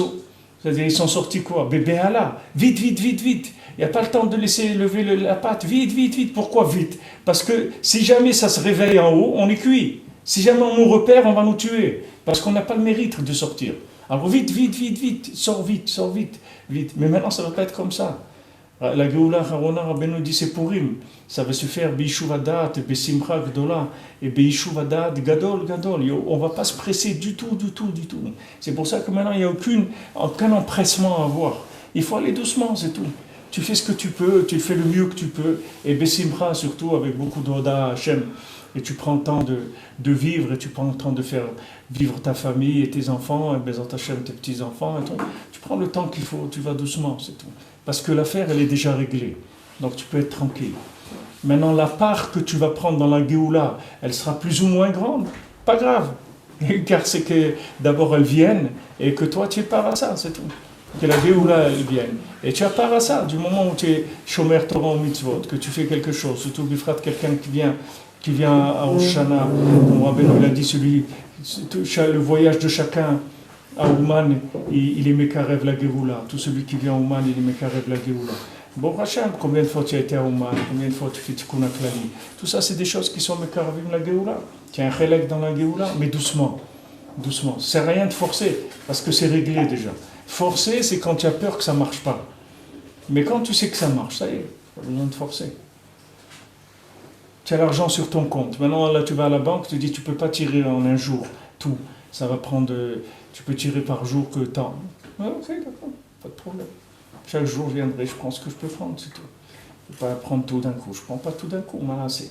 Mais si tu veux, cette béala, c'est-à-dire quand les gens ils sont mevouhalim, c'est-à-dire qu'ils sont affolés, paniqués, vite, ça vient du fait que les gens ne sont pas sécurisés sur l'avenir du monde. C'est-à-dire ils ont peur. Ils ont peur de ce qu'il va y avoir, un truc, il faut faire vite, il faut vite. Il y a comme ça une attitude de vouloir faire vite. Mais Rabbeinu te dit va doucement, ne va pas vite, va doucement. Pas besoin d'aller vite, parce que c'est déjà entériné, c'est déjà réglé. C'est comme tu vois dans un président, quand il est élu, c'est pas le lendemain matin qui prend le pouvoir. Tu vois que ça prend 1 mois, ou 2 mois, ou 3 mois avant qu'il s'installe dans ses fonctions. C'est la même chose. Il a été élu déjà. Mashiach, il a été élu. Il est là, tout est réglé déjà. C'est seulement, il faut laisse les choses se faire, c'est tout, parce que tu connais pas les calculs d'en haut. Tu connais pas les calculs en haut. C'est sûr que tout ce que tu vas faire pour le faire venir, tu auras un chélek plus grand. Mais d'un côté, il faut vouloir participer, mais d'un autre côté, il faut pas d'empressement et il ne faut pas forcer. Parce qu'il n'y a rien à forcer du tout. Il faut aller doucement, faire ce qu'il y a à faire et surtout s'occuper de ce qu'il y a là. C'est-à-dire que quand quelqu'un il a une famille, et tout, il faut s'occuper d'eux. Ça aussi, ça fait partie de la venue du Mashiach. C'est pas que quand quelqu'un il étudie la Torah. Quand quelqu'un il rend sa femme joyeuse, ses enfants joyeux, ça aussi c'est faire venir Mashiach. C'est pas rien que d'étudier la Torah qui fait venir Mashiach. Ça aussi, la femme c'est Malchut. Tout ce qu'un homme rend sa femme joyeuse, c'est la Shrina, elle est contente. Ça veut dire qu'Hachem il est content dans le monde. Hachem il s'installe dans le monde. Quand les enfants ils sont joyeux, tu peux être sûr que c'est des enfants qui vont garder la Torah. Parce que pourquoi ils iraient ailleurs? Ils sont joyeux, ils sont bien, ils n'ont pas besoin d'aller ailleurs. Il n'y a pas besoin de forcer, il n'y a pas besoin de s'énerver, il n'y a pas besoin de... Il faut aller doucement, il faut vivre. Il faut vivre. Les gens croient que parce qu'on est dans la Torah, il ne faut pas vivre. Mais il faut vivre. Quelqu'un il a une famille, il a le droit d'aller se promener avec eux, il a le droit de passer un week-end quelque part avec eux, il a le droit de vivre. Il a le droit de vivre. S'il y en a un dans le monde qui a le droit de vivre, c'est bien lui, celui qui est dans la Torah. Lui, il a vraiment le droit de vivre. Vraiment, il a le droit de profiter de ce monde, de passer un Shabbat quelque part, ou faire plaisir à sa famille, etc. Il n'y a aucun problème là-dedans. Il peut être tranquille, parce que lui, il est conscient que c'est réglé. Maintenant, les autres, ils courent. Les gens, ils courent. Rabbeinu dit ça. Il dit que la différence entre quelqu'un qui fait Hitbodedut des doutes et pas, quand Mashiach il va venir, c'est dit que celui qui fait Hitbodedut des doutes, il va être comme quelqu'un qui se réveille et il sort de son sommeil et voilà, il commence sa journée, c'est tout. Mais il est tranquille. Tandis que celui qui ne fait pas Hitbodedut des doutes, il va être complètement affolé. On va lui dire, voilà, ben Mashiach il est là. Il dit quoi? Tout de suite, il va commencer à s'affoler complètement. Parce qu'il n'a pas intégré la chose. C'est-à-dire, il prie tous les jours pour Mashiach qui vienne, etc. Mais il ne s'imagine pas qu'il va venir. C'est une habitude, c'est-à-dire on prend l'habitude de prier, Bezat Hashem, Mashiach il va venir, etc. Mais maintenant, si on te dit le Mashiach il est là, voilà, ça y est, il est là. Alors ça y est, il y a des gens qui vont paniquer complètement. D'autres gens vont dire, ah il est là, Beshem Hashem, merci, Mazal Tov et tout, téléphoner ses amis, sa famille, tac, sur le web, les trucs, qui vont commencer les gens, tac, ça y est, Mashiach il est là, il est venu. Les gens ils vont être tranquilles, joyeux, pas bécoar, pas des choses avec des nerfs. Parce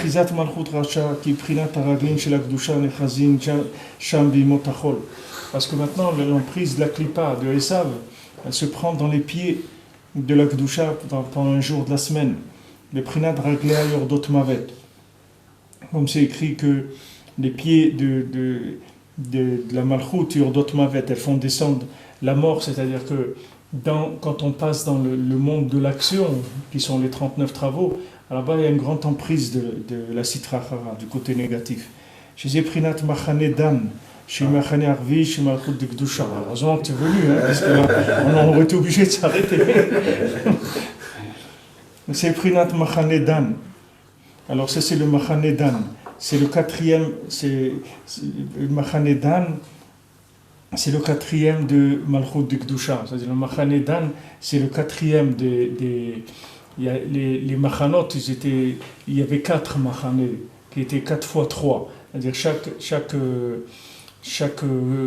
machané, c'est-à-dire que campement, je ne sais pas comment on appelait ça, mais ils étaient en 3. C'est-à-dire il y a les 12 shvatim, ils étaient par 4 groupes de 3. Et le dernier, ce qu'il était à la fin, c'était Machane Dan, parce que lui était Measef Kol HaMachanot, c'est que lui, il réunissait tout le monde, donc il était derrière, et c'est lui qui s'il y avait quelqu'un qui traînait, qui avait un problème, sa voiture elle était tombée en panne, ou il avait une roue d'un truc.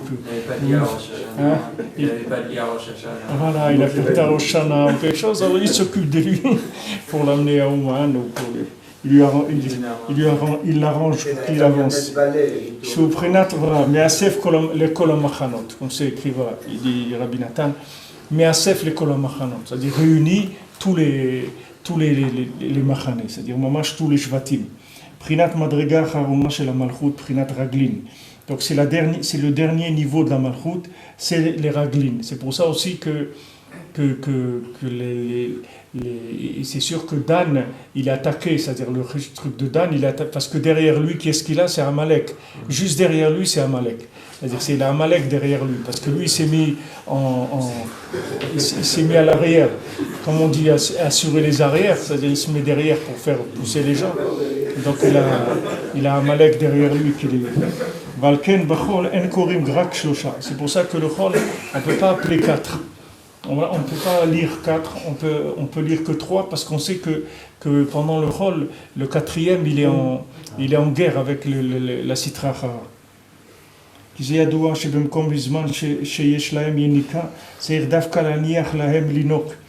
Parce que c'est écrit que quand maintenant, quand la Sitra Achara, elle a une yenika, c'est-à-dire qu'elle est en train de prendre, il faut les laisser prendre, parce que maintenant, à ce moment-là où ils prennent, c'est avec ça qu'on va les faire tomber. C'est comme maintenant, on dit cet exemple pour Maïm Acharonim. On dit maintenant, pourquoi il faut faire Maïm Acharonim? Quand tu as fini ton repas, tu fais Maïm Acharonim, tu te rinces les doigts avec de l'eau, et cette eau-là, elle est tamée, tu la jettes.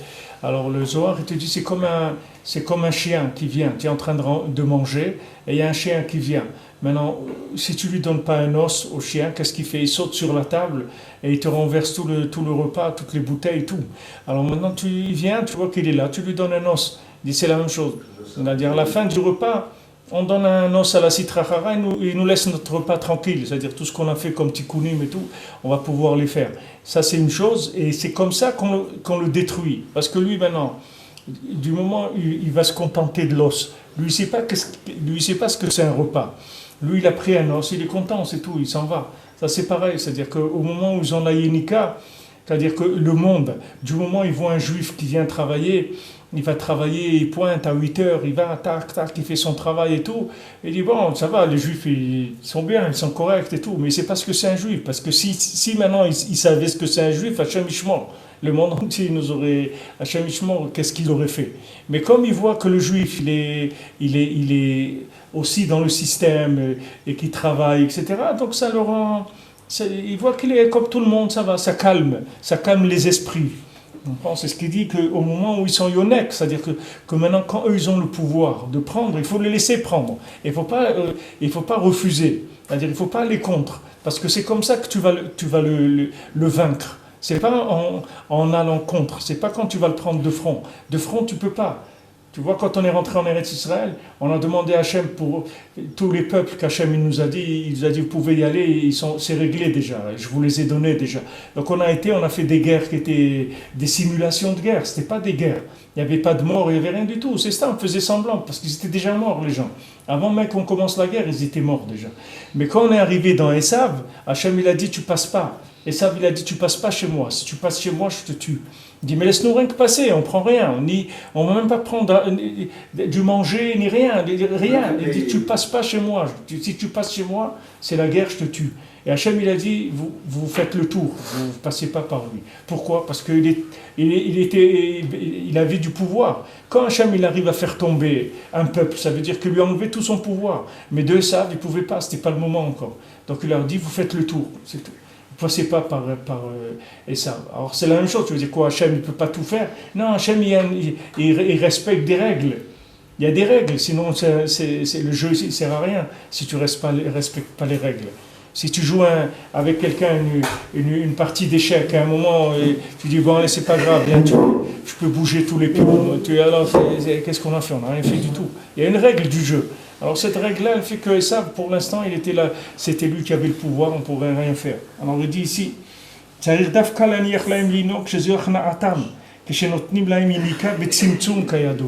on leur donne de la yenika, c'est-à-dire qu'ils prennent betzimtzum, c'est-à-dire de façon mesurée et de façon exacte et contractée, alors on peut leur donner. Parce que la yerida, c'est tachlit aliyah. C'est-à-dire que maintenant, les maasés, comment le Ham Israël il fait tchouva, c'est parce qu'il va en galoute. C'est-à-dire que le fait que le Ham Israël il va en galoute, dans la galoute maintenant il se trouve dans des situations qui sont insupportables par rapport à sa nekouda de juif, c'est ça qui va faire qu'il va se réveiller. Comment nous on est revenu à la Torah et tout? Parce que nos parents ils sont partis en galoute, c'est pour ça qu'on est revenu.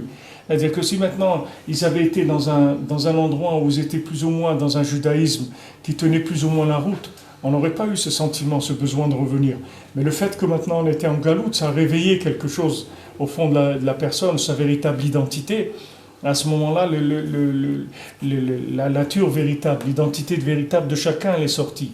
Alors c'est le principe de Yunika de la Sitra Achara, c'est-à-dire que maintenant, quand on donne à la Sitra Achara et Yonek, ça c'est Yerida Tachlita Aliyah, c'est-à-dire que maintenant c'est vrai qu'on est en train de momentanément de descendre parce qu'on donne à la Sitra Achara, mais ça c'est Tachlita Aliyah. Vous voyez par exemple tout l'union de Eretz Israël, de la Aliyah en Eretz Israël.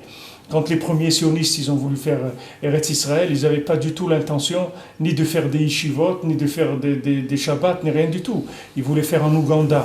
Il y a des gens qui sont là-bas qui disent qu'ils sont juifs et tout, parce qu'il y a des gens qui ont vécu là-bas et qui ont eu des enfants en Ouganda et tout pour préparer l'État d'Israël, parce que ça devait se faire en Ouganda.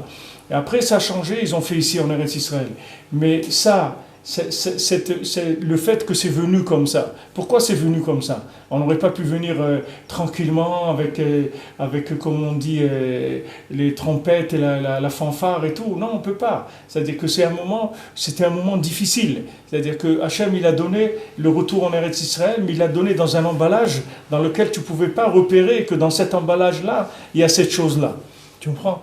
Il a emballé dans un paquet de gâteaux, mais dedans, ce n'était pas des gâteaux qu'il y avait. Tu comprends? C'est-à-dire qu'il a fait un emballage qui ne ressemblait pas à ce qu'il y avait dedans. Alors les gens, ils sont venus, des gens complètement dehors, il y a même qui ont participé à la création de l'État d'Israël, ils sont convertis même à l'islam, ou je ne sais pas quoi après. Des gens complètement à côté, et ils ont été les principaux activistes de ça.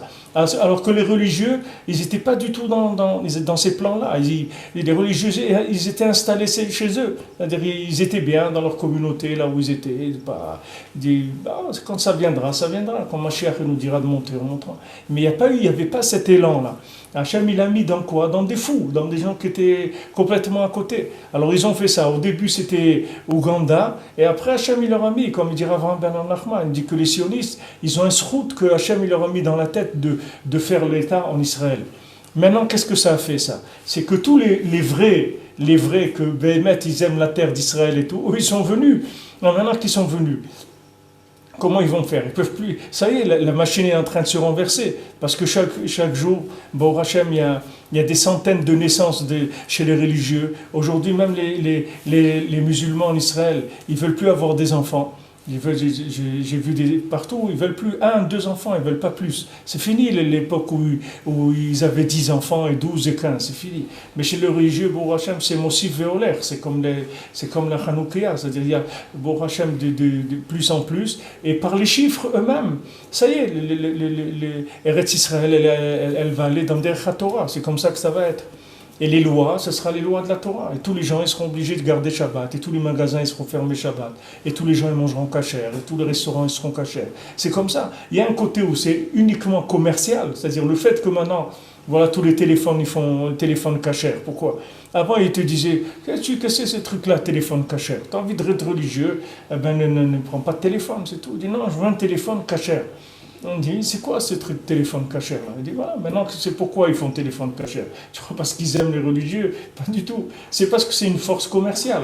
Maintenant, cette force commerciale, elle va s'imposer dans la cache-route, dans les téléphones, dans tout. C'est-à-dire, dans tout, et petit à petit, les choses vont se mettre en place. Mais au départ, c'est pas parti avec une kavana comme ça, du tout. Au départ, Hachem, il a utilisé des chemins tellement éloignés, tu pouvais pas imaginer quelque chose comme ça. Quelqu'un qui voyait au début, tu ne pouvais pas imaginer. Et quelle méthode ils utilisaient pour faire monter les gens en Israël. S'ils venaient au Maroc, ils faisaient des tracts pour faire des problèmes, c'est-à-dire entre les Juifs et les Arabes. Les sionistes, ils venaient au Maroc, ils imprimaient des tracts, et ils distribuaient des tracts. Maintenant, les gens...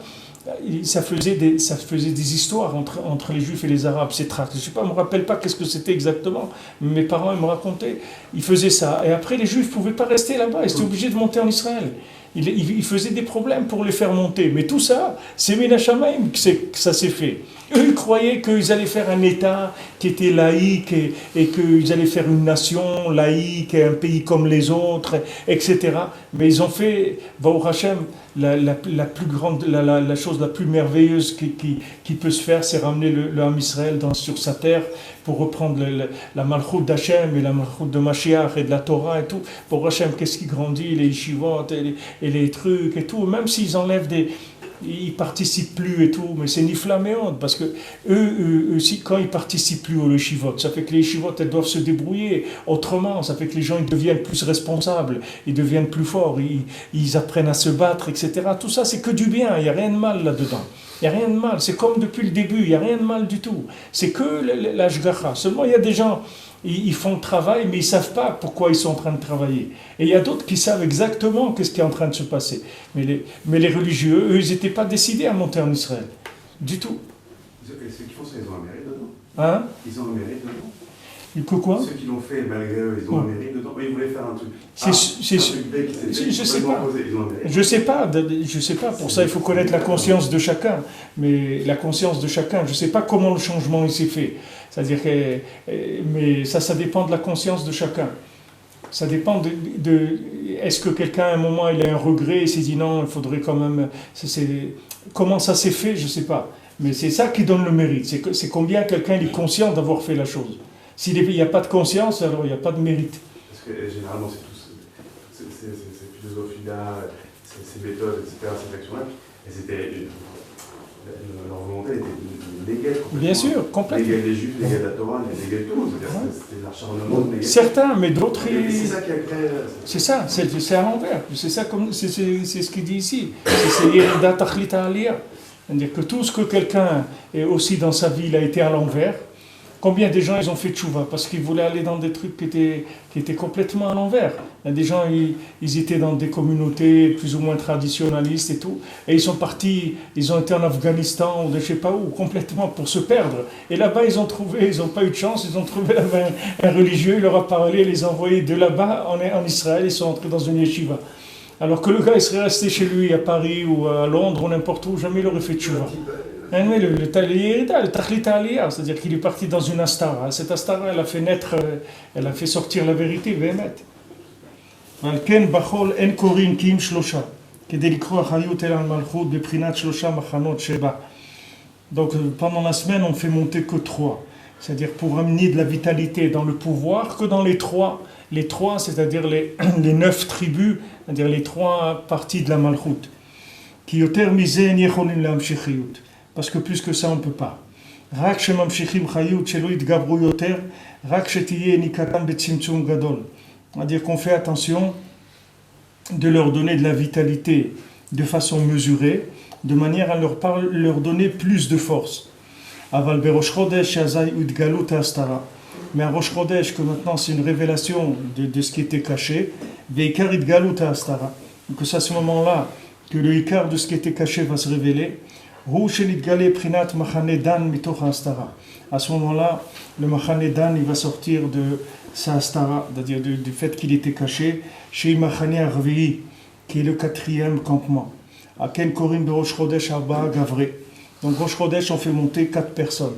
Chez Az Matret Amalchut Lealot, puisqu'on a dit que Rosh Chodesh, c'est le tikkun de la Malchut, que maintenant il venait d'avoir la fin du mois, c'est-à-dire que la lune elle était arrivée à son point le plus bas, et maintenant le molad c'est qu'elle recommence à monter.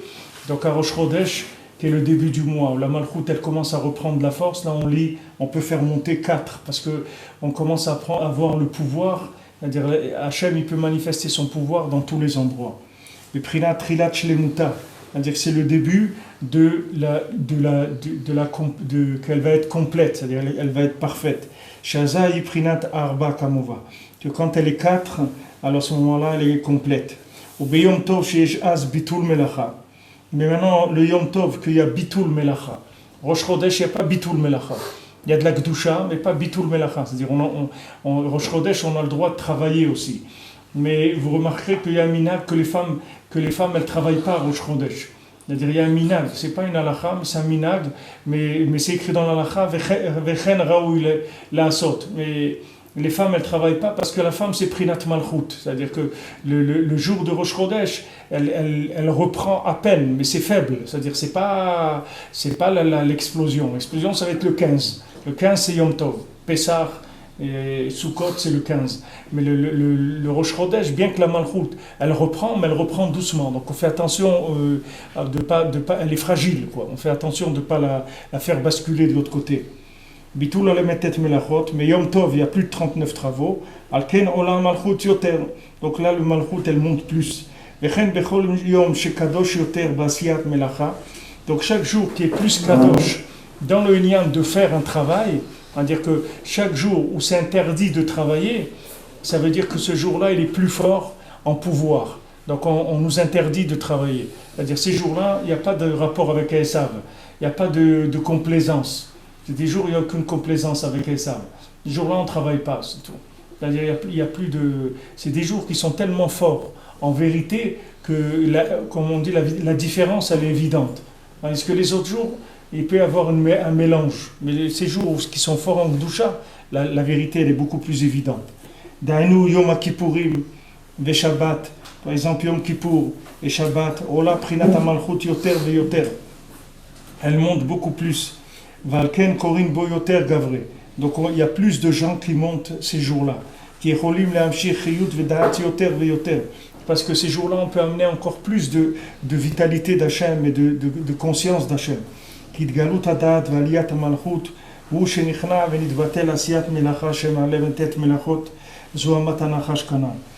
que qu'est-ce que la révélation de la conscience d'Hachem et la montée du pouvoir d'Hachem?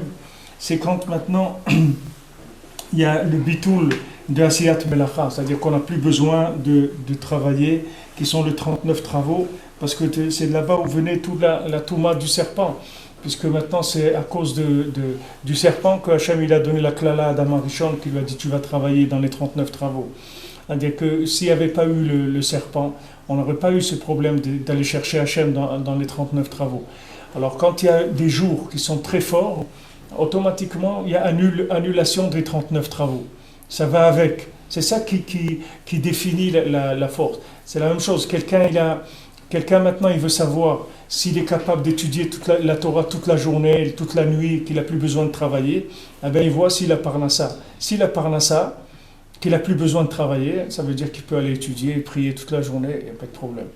Ça veut dire qu'il est sorti de ça. Et s'il n'a pas parnassa, ça veut dire que pour l'instant, il doit être metaken encore la malchut. Il doit avoir un rapport avec la malchut et il ne faut pas qu'il s'amuse à sortir avant l'heure. Parce que tonton Esav, il est très méchant. Quand quelqu'un sort de chez lui et qu'il n'a pas payé ses dettes, il est très très méchant avec lui, il faut faire attention. Il rattrape la personne. Il ne faut pas sortir avant l'heure parce qu'il n'y a pas de cadeau dans ces choses-là. C'est-à-dire si quelqu'un n'a pas la maturité et il joue le rôle de quelqu'un qui a la maturité, ça coûte très très cher dans la vie ces choses-là. C'est le genre d'erreur qui coûte très cher. Donc il faut attendre, il faut être patient, il faut aller doucement. Hachem, il veut que tu sois dans Shabbat tous les jours, c'est ce qu'il veut, Hachem il t'aime et c'est ça qu'il veut te donner. Mais il veut que, comme on a dit tout à l'heure, Hachem il veut te donner la richesse, mais il ne veut pas te donner la richesse pour que tu deviennes un bandit, ça il ne veut pas. Il veut te donner la richesse pour que tu deviennes un riche béhémet, c'est-à-dire que tu sois riche à l'intérieur dans tes midot, que tu fasses du chesed en Israël, que tu fasses du chesed dans la Torah, que tu aides à faire grandir le nom d'Hachem. C'est pour ça qu'il veut te donner la richesse. Et pour donner la richesse, tu vas commencer à faire la bamboula et ça ne l'intéresse pas. Donc il ne te donne pas la richesse. La richesse spirituelle, c'est la même chose. Quelqu'un il cherche la richesse spirituelle, c'est un honneur. Mais il faut prier, demander à Hachem. Et tu verras que tu es prêt. Le jour où tu vois que tu as parnassa, que bon Hachem, tu n'as pas besoin de ça. Maintenant, tu peux aussi vivre Betzimtzum, si ta femme elle est d'accord. Tu peux vivre de façon très précaire. Mais ça, c'est un niveau, c'est un choix. C'est-à-dire en étant joyeux, bien sûr, si la personne elle est triste, ça ne sert à rien. La personne elle est joyeuse et c'est son mode de vie. Mais d'aller prendre des choses qui ne sont pas au niveau, il faut faire attention. Parce que les répercussions elles sont graves. C'est des tikkunim, ce n'est pas des choses que... Les gens ils croient que c'est que Hachem, que quelqu'un peut prendre ce qu'il veut, il peut prendre le poste qu'il veut, etc. On ne peut pas prendre le poste qu'on veut. Il y a du temps. Le temps, il fait des promotions dans le Ben Adam. Avec son da'at, c'est-à-dire il devient conscient. Plus sa conscience elle grandit, plus sa vie elle va se faciliter. Rabbeinu dit que la parnassa elle est allouée dans le da'at. Plus quelqu'un il va avoir du da'at, plus sa parnassa va être facile. Et il n'aura pas besoin de se fatiguer beaucoup. Et moins quelqu'un il a du da'at, et plus cette parnassa elle est difficile. Il doit travailler dur, très très dur pour avoir la parnassa. Donc quand il s'élève dans le da'at, sa parnassa elle va être plus facile, de plus en plus facile, jusqu'à qu'après il n'a plus besoin Hachem lui envoie de quoi vivre, il n'a plus besoin. Il lui envoie qui fait une affaire ou un truc. Il y a des gens, ils trouvent une start-up, un truc, ils la vendent et tout. Là, comme ça, un religieux, il a trouvé un truc, tac, tac, il a gagné quelques millions d'euros, et après il s'est arrêté. Au collège, il étudie toute la journée. Il est bien, il n'a pas de... ça veut dire c'est venu dans sa vie. Il aurait pu choisir aussi de continuer à faire des affaires et tout, mais non, il attendait qu'on lui donne le signal du départ, c'est tout. Il peut y aller. Il peut étudier la Torah et prier. היינו שבכל יום שנכנע בו יותר ונתבטל על המתת מלאכות, יכולים ביותר לקרות את הקודש שהוא חוכמה. C'est-à-dire chaque jour où tu vois que 39 travaux ils sont plus annulés, c'est des jours où tu peux tirer plus de la conscience d'Hachem. C'est-à-dire tu peux tirer plus fort, tu peux y aller tirer plus fort parce qu'il y a une annulation des 39 travaux. Ça veut dire que la lumière est très grande, il y a une très grande présence d'Hachem. Donc cette présence-là elle-même, elle va annuler les 39 mélachot. C'est pour ça ce que je vous dis, c'est que il faut aller, les gens ils vont à l'envers. Les gens ils croient que parce qu'ils ne vont pas travailler, alors ils vont avoir de la lumière. Mais c'est pas vrai. Même si quelqu'un ne travaille pas, c'est pas ça qui va faire que ça va dire Yom Tov pour lui. C'est pas parce que quelqu'un ne va pas travailler que, comme quelqu'un, tu dis, tu fais la fête tous les jours, maintenant, ça y est, tu ne travailles plus, tu crois que c'est Yom Tov tous les jours. Mais c'est pas lui qui va le faire, le Yom Tov. C'est le Yom Tov qui va le faire à lui. C'est-à-dire, si maintenant il voit que le jour il est Tov, ça veut dire que maintenant il est Asur B'Melacha. C'est le Yom Tov qui rend Asur B'Melacha. C'est pas parce que quelqu'un il travaille pas qu'il a fabriqué un Yom Tov. Il n'a pas fabriqué un Yom Tov. Il a fabriqué un Yom Tov si ce Bitul Melacha il lui est venu Min Shamaim. Alors lui, Hachem, il lui a fait un Yom Tov. Rabbeinu, il a dit ce qu'il a écrit dans le Tanakh une fois. Il a vu des Breslevers, ils étaient en train de faire une Seouda dans la semaine, je ne sais pas quoi. Alors Rabbeinu, il a dit, je suis sonné vos Moadim. Hachem, il a dit ça dans le Tanakh une fois. Et il y a un avis qui a dit, Hachem, il dit, je déteste vos fêtes. Alors Rabbeinu l'a expliqué, il a dit Hachem, il déteste les fêtes que la personne, elle s'est fait elle-même la fête. C'est-à-dire, c'est elle qui a créé la fête. Hachem, il t'a dit des jours de fête. Voilà les jours où c'est des jours de fête. Maintenant, toi, tu dois t'en tenir à là jusqu'à qu'on te facilite la chose. Maintenant, si tu vois après qu'on te fait bitul milacha minashamayim, c'est-à-dire quand on voit une bracha, qu'on travaille en 2-3 heures par jour, ça y est, t'as ta parnassa. Ça veut dire, bon, Hachem, ça veut dire qu'on t'a ouvert la porte pour que tu puisses étudier et prier. Alors les gens ils disent non, on va commencer comme ça, c'est-à-dire on va étudier, on ne va pas travailler, et comme ça Hachem il est obligé de m'envoyer ma parnassa, puisque voilà, comme j'étudie la Torah et tout, donc Hachem il est obligé de m'envoyer, mais non, c'est pas comme ça que ça marche. C'est pas le lien de la parnassa qui compte, c'est la parnassa elle dépend du da'at, c'est pas la parnassa elle-même, c'est que ce qu'il faut c'est avoir le da'at. Le da'at pourquoi ? Pour pas donner le pouvoir à des choses négatives. Si quelqu'un il a pris le pouvoir et il va faire des réalisations négatives, Hachem Ishma, à quoi ça sert qu'il ait pris le pouvoir ? Il vaut mieux qu'il n'ait pas pris le pouvoir. Il vaut mieux qu'il n'ait pas pris le pouvoir. Si quelqu'un il prend le pouvoir de la Torah, après il fait avec des bêtises, à quoi ça sert qu'il ait pris ce pouvoir-là ? Il vaut mieux qu'il ait moins de pouvoir. Alors Hachem il calcule, c'est-à-dire que tu vas voir le siman, c'est que tu vas voir que la parnassa devient facile. Quand la parnassa devient facile, ça veut dire qu'on t'ouvre. On t'ouvre le... Alors c'est une recherche permanente, c'est-à-dire tu recherches tout le temps où ça en est. Maintenant tu veux que ta parnassa soit facile, Rabbeinu te dit, voilà, fais de bodedou, lève-toi à chatzot et tout, tu vas voir que ta parnassa va devenir facile. Parce que tu mets ta ken la malchoute et tu dis ici, que comme maintenant tu fais de bodedou, quand tu fais chatzot, tout ça c'est tikonim de la malchoute. Tu répares la malchoute, tu te lèves, tu pleures sur Korban Bet HaMikdash, ça veut dire que tu pleures sur le fait qu'Hachem il n'a pas de maison. Tu répares le pouvoir d'Hachem dans le monde. Alors comme ils disent dans les Sfarim, ils rapportent dans le Shevet Moussar, Rishit Chochma, il dit que c'est une ségoula pour la parnassa de se lever à Chatzot. Quelqu'un qui se lève à Chatzot. Hein? Il faut pleurer aussi. C'est difficile de pleurer. C'est pas difficile de pleurer. C'est pas un truc qu'il faut se forcer, rien se forcer. Tu vas pleurer quand tu vas être connecté, c'est tout. Quand tu vas connecter, tu vas pleurer tout seul. Ça va pas... D'abord, tu vas entendre des choses.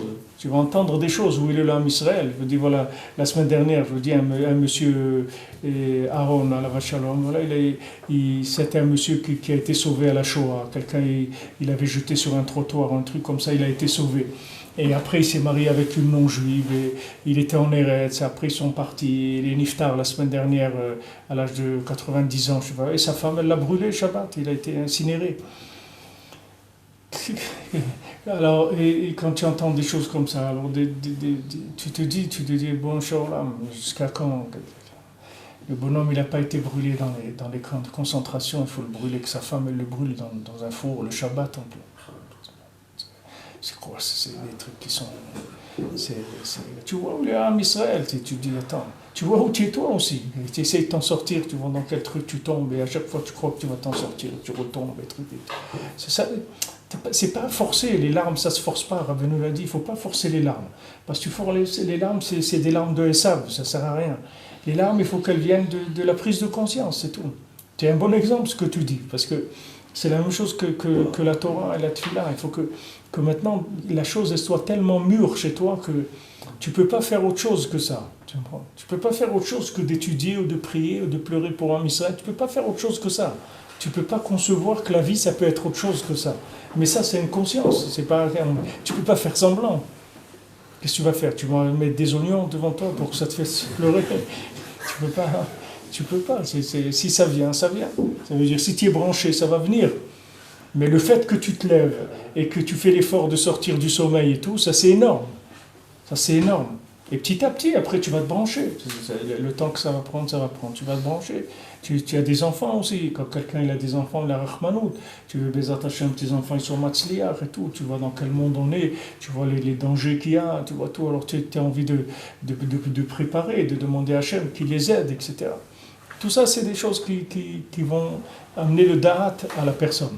Quand tu as le darat, alors après tu vas voir que tu n'auras pas de problème pour pleurer, ou pour étudier, ou pour faire ce qu'il y a à faire. Parce que c'est la conscience qui fait ça. Et quand tu arrives à un certain niveau de conscience, Hachem ne te rend pas tour de la part de ça. C'est fini, tu n'as plus besoin de travailler. C'est pas que tu veux pas, c'est pas que tu es quelqu'un qui ne veut pas travailler, c'est que c'est plus ta place, c'est tout. Tu fais plus partie de ces choses-là, tu es entré dans un autre monde. C'est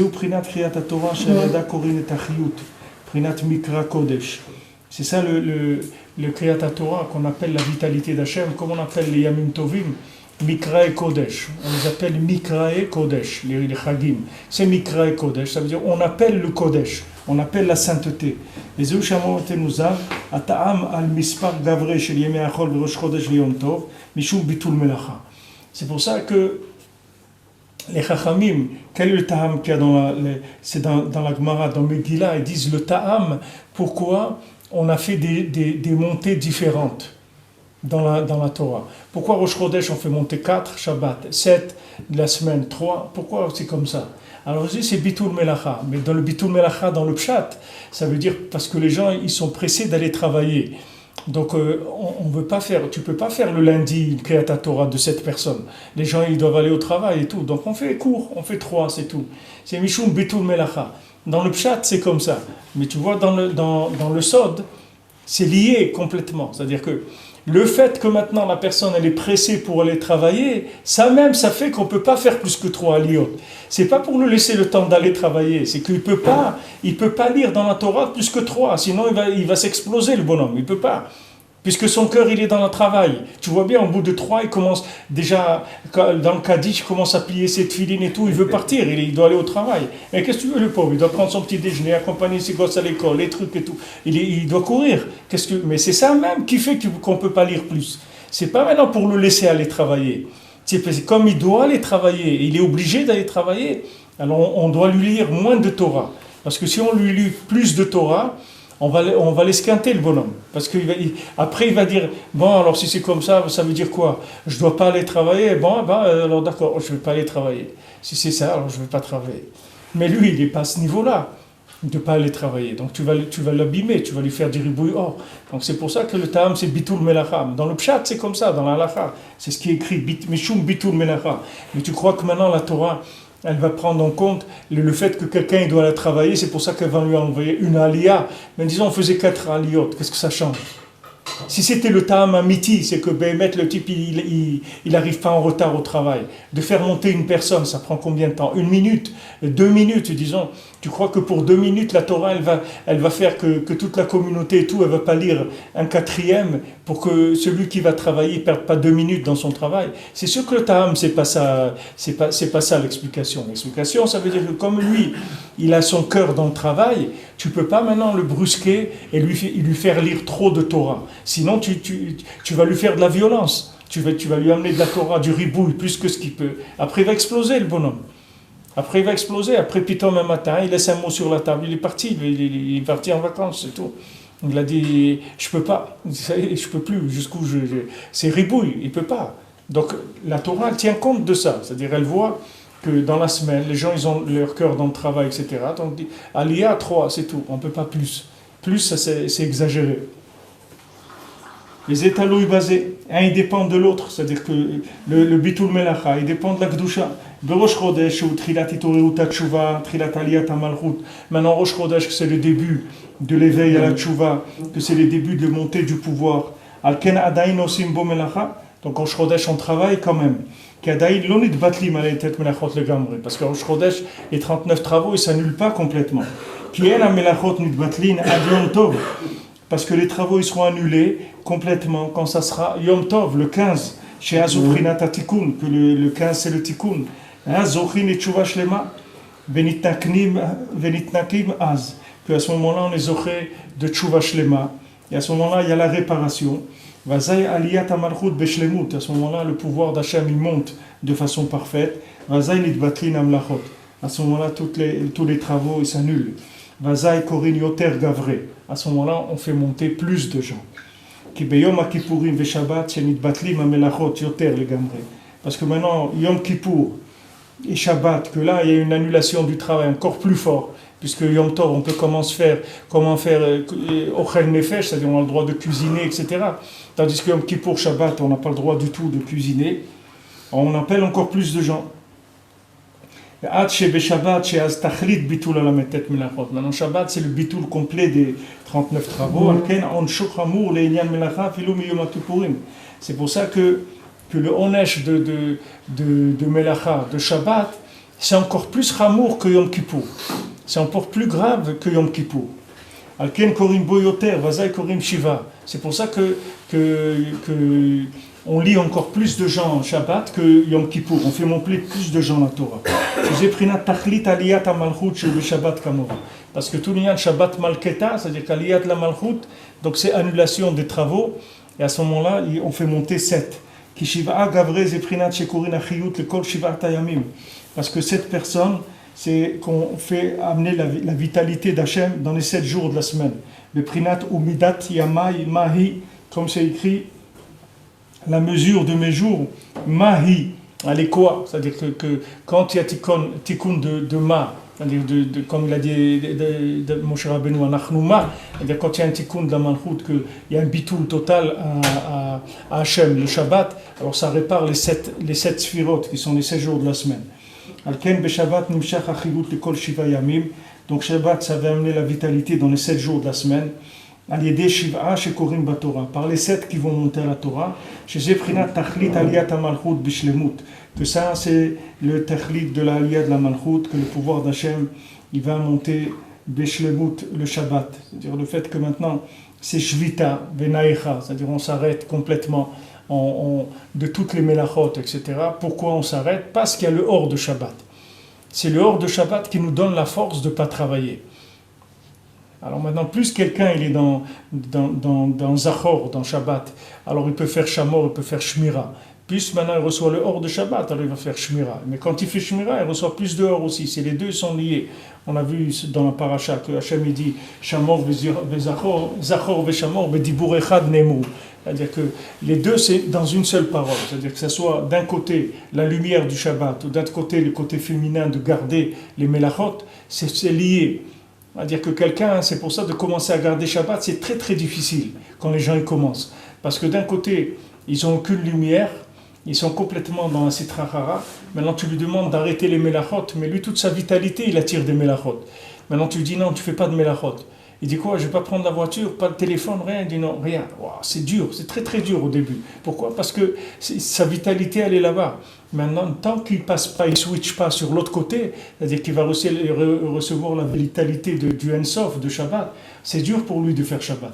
Ça prend du temps avant de Tohaméa, avant que la personne elle goûte le Shabbat, elle soit joyeuse et tout. Ça prend beaucoup de temps. C'est-à-dire qu'au début, les gens ils font par Emouna, ils s'engagent et tout, ils ont la Emouna.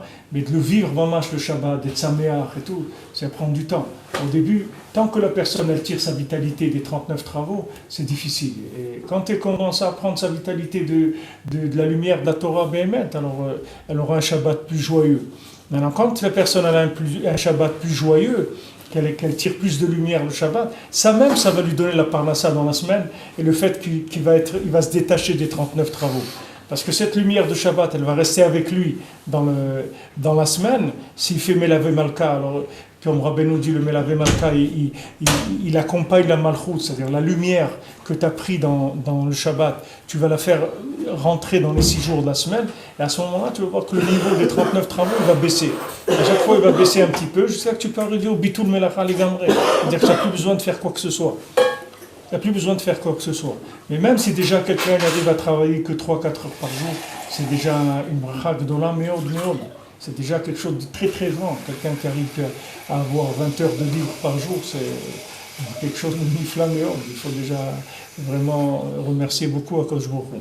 C'est pour ça que le Shabbat, il aide à la semaine. C'est-à-dire, plus tu tires de la lumière dans le Shabbat, et plus la semaine, elle baisse en la mettet melachot. C'est-à-dire que tu peux avoir mamash parnassa avec des tout petites choses. Tu fais des tout petites choses, c'est la bracha dedans. Le Shabbat, c'est lui qui est kovea. C'est-à-dire que plus tu tires le Shabbat, plus tu fais bitul de la mettet melachot. Et tu vois la Torah, comment elle fonctionne avec les aliyot et tout, c'est extraordinaire de voir comment ça marche. De voir que tout est calculé par rapport au niveau des gens, comment la Torah ne brusque pas les gens du tout. Elle ne brusque pas, elle aurait pu dire, écoute, on lit 7 le lundi et jeudi, celui qui ne veut pas, il n'a qu'à partir, c'est tout. Mais nous, on lit 7, on fait monter 7 à la Torah le lundi et jeudi. Tu vois que la Torah, elle ne fait pas ça. La Torah, elle est là pour faire fonctionner l'homme à son niveau, c'est-à-dire elle le prend à son niveau. Elle dit, ok, 4, tu ne peux pas, mais 3, il n'y a pas de problème, ils sont toujours connectés. Maintenant, le 4e, c'est là où il y a la Metet Melachot. Quand tu es dans le Metet Melachot, on ne peut pas lire 4. Maintenant, Rosh Chodesh, ça commence, et Yom Tov, c'est encore plus fort. Et Shabbat, alors là, c'est la Shlemut. C'est pour ça que c'est Chamour Meod, les Melachot de Shabbat. C'est pour ça que Bémet, il faut apprendre la halakha. On a fait déjà, Baruch Hashem, on a fait ce petit livre-là, il nous a beaucoup aidé.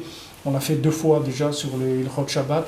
Et peut-être, Bezat Hashem, quand on va finir le Kitzur, on va recommencer encore une 3e fois. Parce que la halachot de Shabbat, il faut le faire tout le temps.